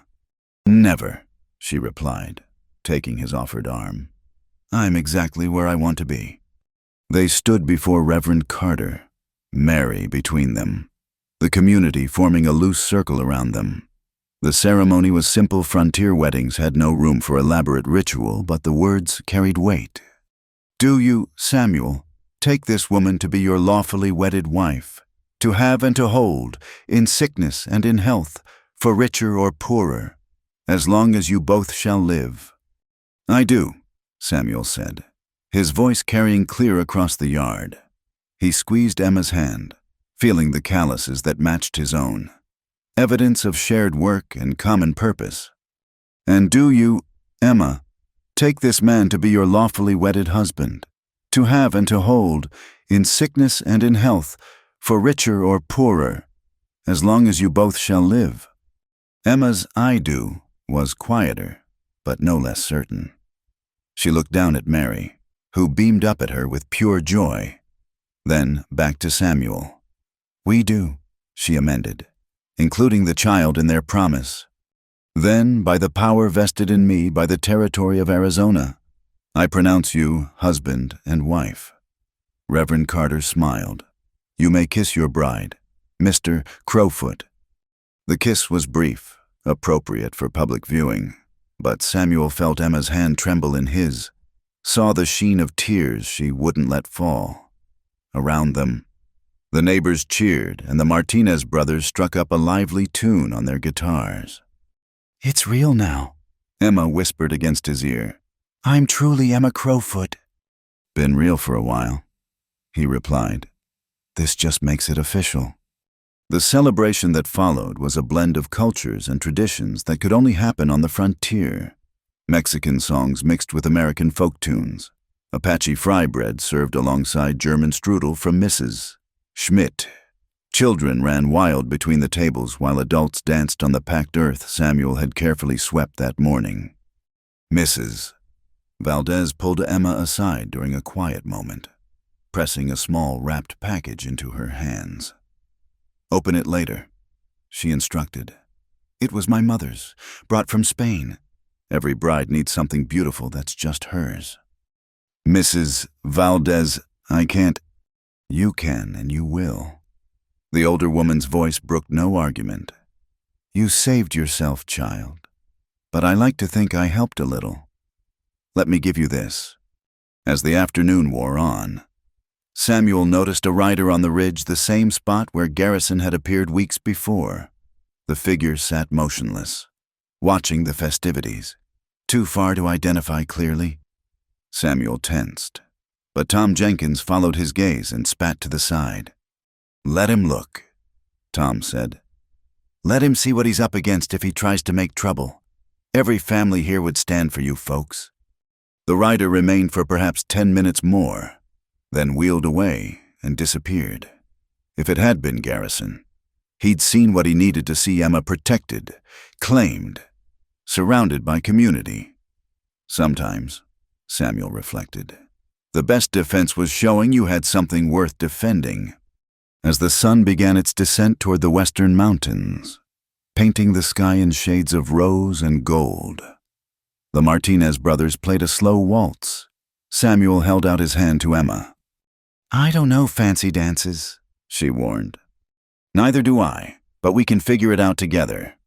They moved awkwardly at first, finding their rhythm, but soon were swaying together as naturally as if they'd always danced this way. Other couples joined them, the Jenkinses, the Martinezes, even the widow Harrison accepting a turn with Mr. Peterson. "Papa, Mama, Emma," Mary tugged at their joined hands. "Dance with me too." They adjusted their circle to include her, the three of them moving together under the darkening sky. This was what Samuel had been missing. He realized not just a partner or a mother for Mary, but the completion of something broken. They fit together, the three of them, like pieces of a puzzle finally assembled correctly. As the evening wound down, neighbors began taking their leave, each stopping to offer congratulations and promises of help if needed. The women pressed preserved goods into Emma's hands. The men clapped Samuel's shoulder and welcomed him back to the community of the living. Finally, only Mrs. Valdez remained, supervising her nephew as he loaded empty dishes into their wagon. "You did good, Samuel Crowfoot," she said quietly. "Your Anna would be pleased to see her daughter so well loved, her husband choosing life again." "Thank you," he said simply, "for everything, for sending Emma to us. I just opened a door." Mrs. Valdez replied, "You two walk through it on your own." She kissed Emma's cheek, whispered something that made his new wife smile, then allowed her nephew to help her into the wagon. As the dust of their departure settled, Samuel found himself alone with his family, his complete family for the first time. Mary yawned hugely, the excitement of the day catching up with her. "Bedtime for flower girls," Emma declared, scooping the child up with practiced ease. "But it's your wedding night," Mary protested. "Don't you have to do special wedding things?" Samuel coughed to hide his laugh while Emma's cheeks pinked. "The special thing is that I get to tuck you in as your real mama now." she said smoothly. And tomorrow, and all the days after that. This seemed to satisfy Mary, who allowed herself to be carried inside. Samuel followed, pausing in the doorway to look back at their yard trampled by dancing feet, littered with flower petals, blessed by community and celebration. Later, after Mary slept and the house grew quiet, Samuel and Emma sat together on their bed now. In their room, no more careful separation. Emma unwrapped Mrs.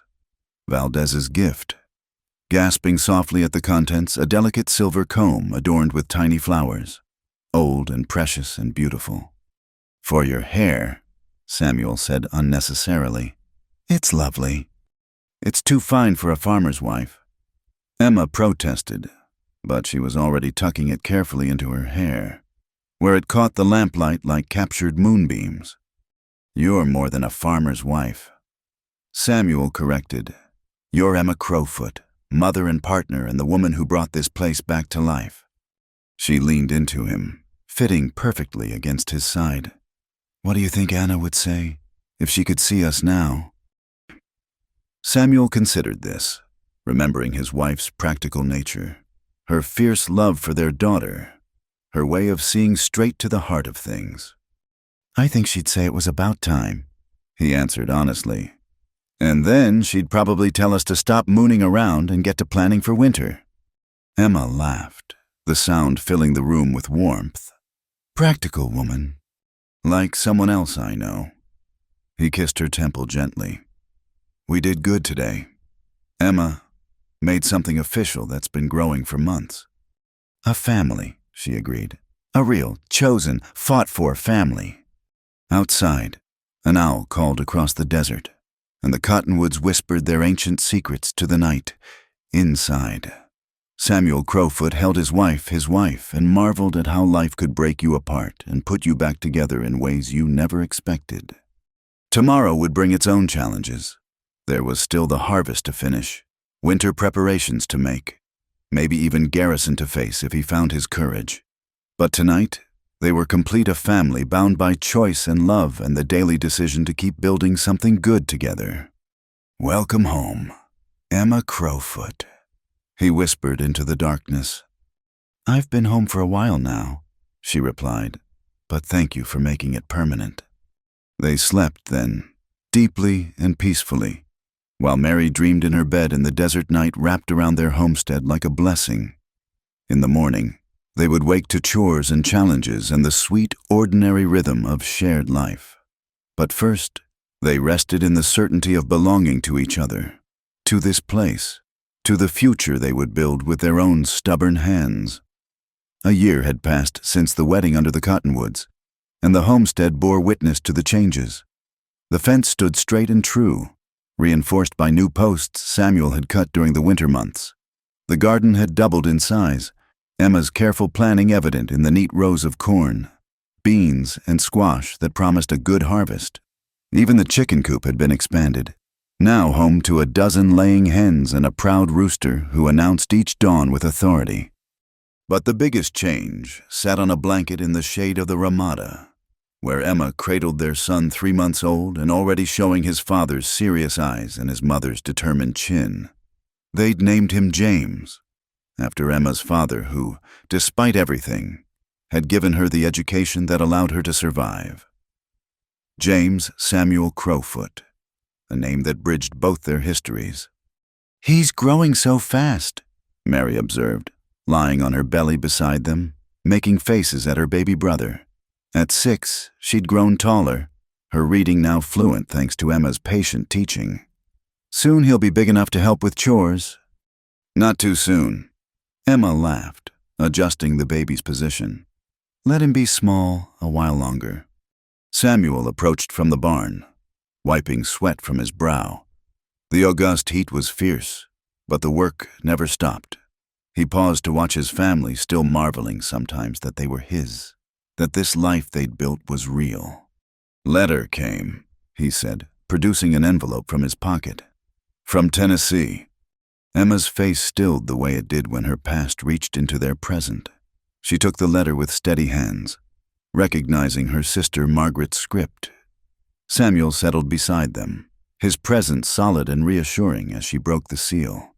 Mary scooted closer, sensing the shift in mood with a child's intuition. "Is it bad news, Mama?" Emma read quickly, her expression cycling through surprise, confusion, and something that might have been relief. "No, sweetheart, not bad news, just unexpected." She looked at Samuel. "My father died 3 months ago. Margaret just found out where to reach me." Samuel covered her hand with his. "I'm sorry." "I'm not," Emma said quietly, then seemed to catch herself. "That's terrible to say, isn't it? But I can't mourn a man who would have sold me to a brute for the sake of property lines." "You feel how you feel," Samuel assured her. "No shame in truth."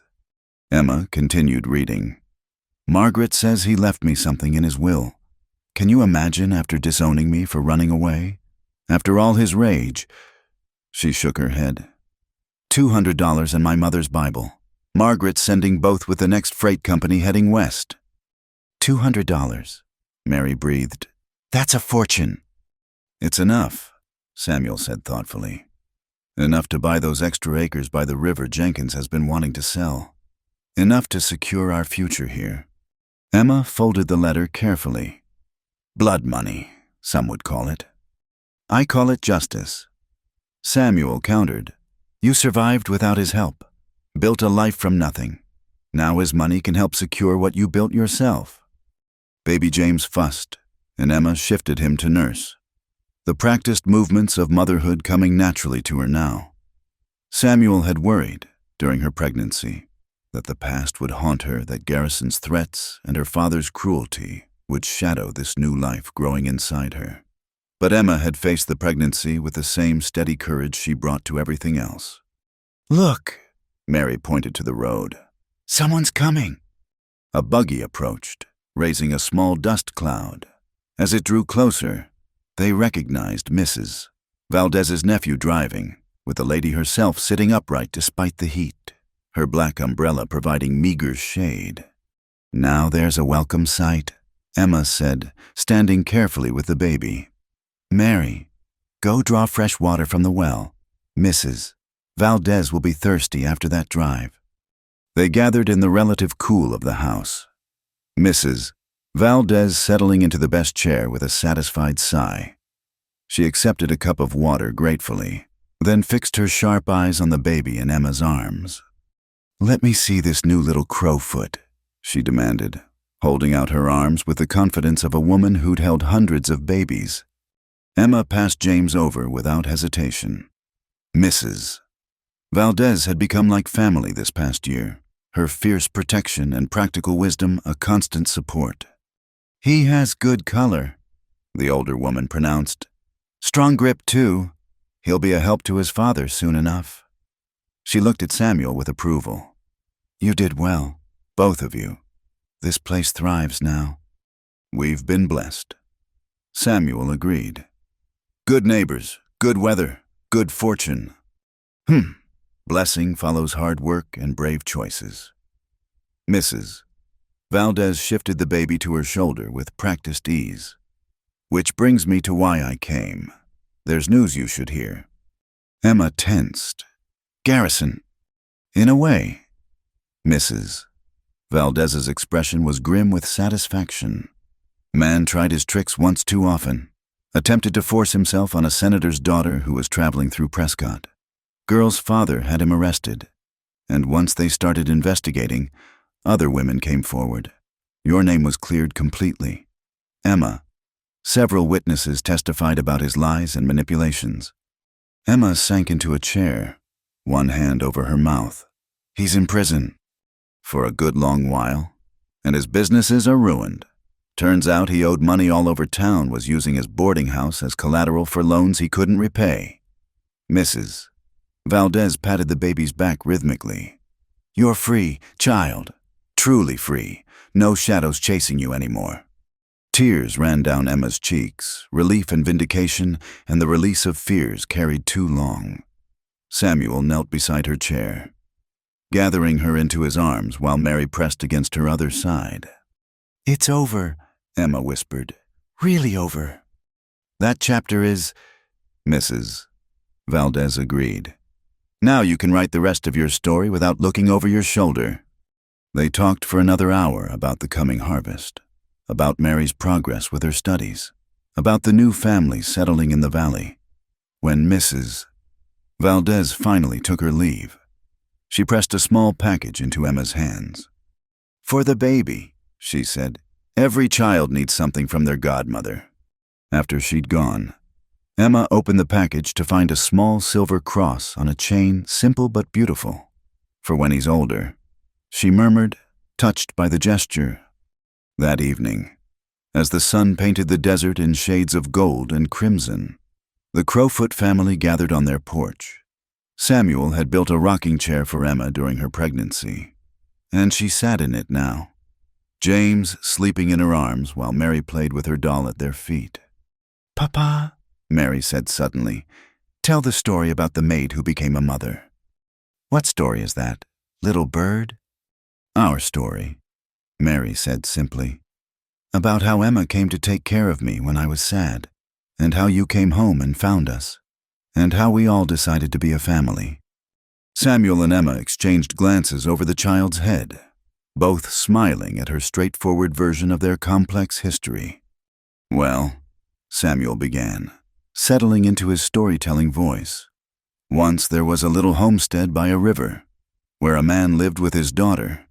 He had to go away to earn money, and while he was gone," he told their story simply, honestly, shaping it into something Mary could pass on someday to her own children.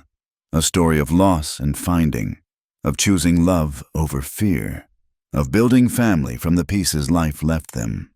Emma rocked gently, listening to her husband's voice weave their history into legend. The baby stirred in her arms, and she adjusted his blanket, marveling at the weight of him, this new life they'd created together. Proof of their journey from strangers to family.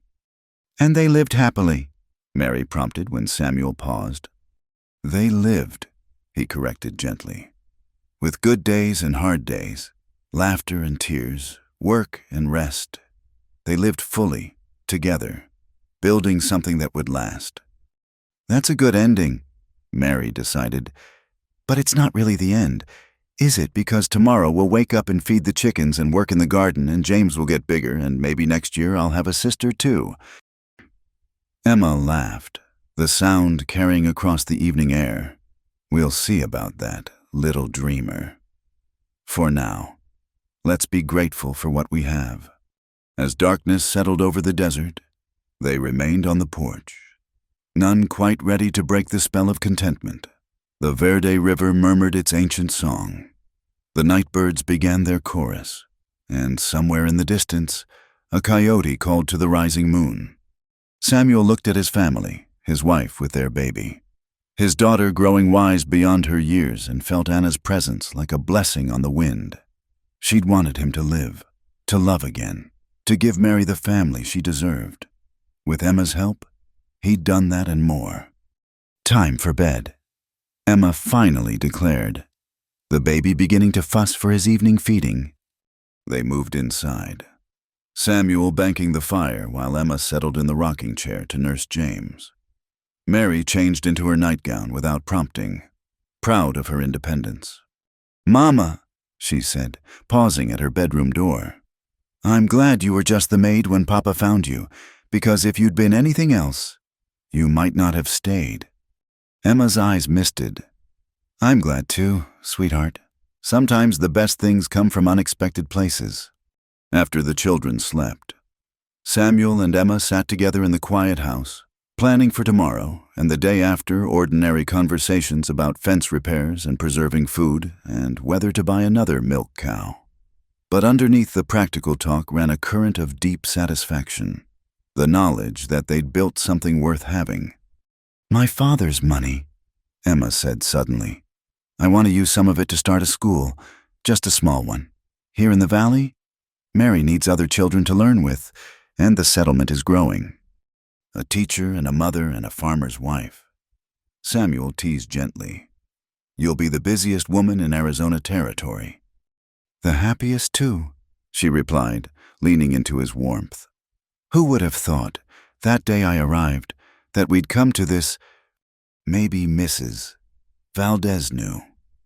Samuel suggested, "Maybe she saw what we couldn't yet see, that two broken people might make each other whole." "Three broken people," Emma corrected. "Mary was grieving too. She's the one who brought us together, really, the bridge between your past and my future." They sat in comfortable silence, listening to the night sounds of their home, James's tiny snuffles from his cradle, Mary murmuring in her sleep, the settling of wood and adobe that sheltered them all. Tomorrow would bring its own challenges, as every tomorrow did. But tonight, they were complete, a family forged not from perfection but from choice, not from ease but from endurance. The maid had become a wife and mother. The widower had learned to love again. The lonely child had found the family she needed.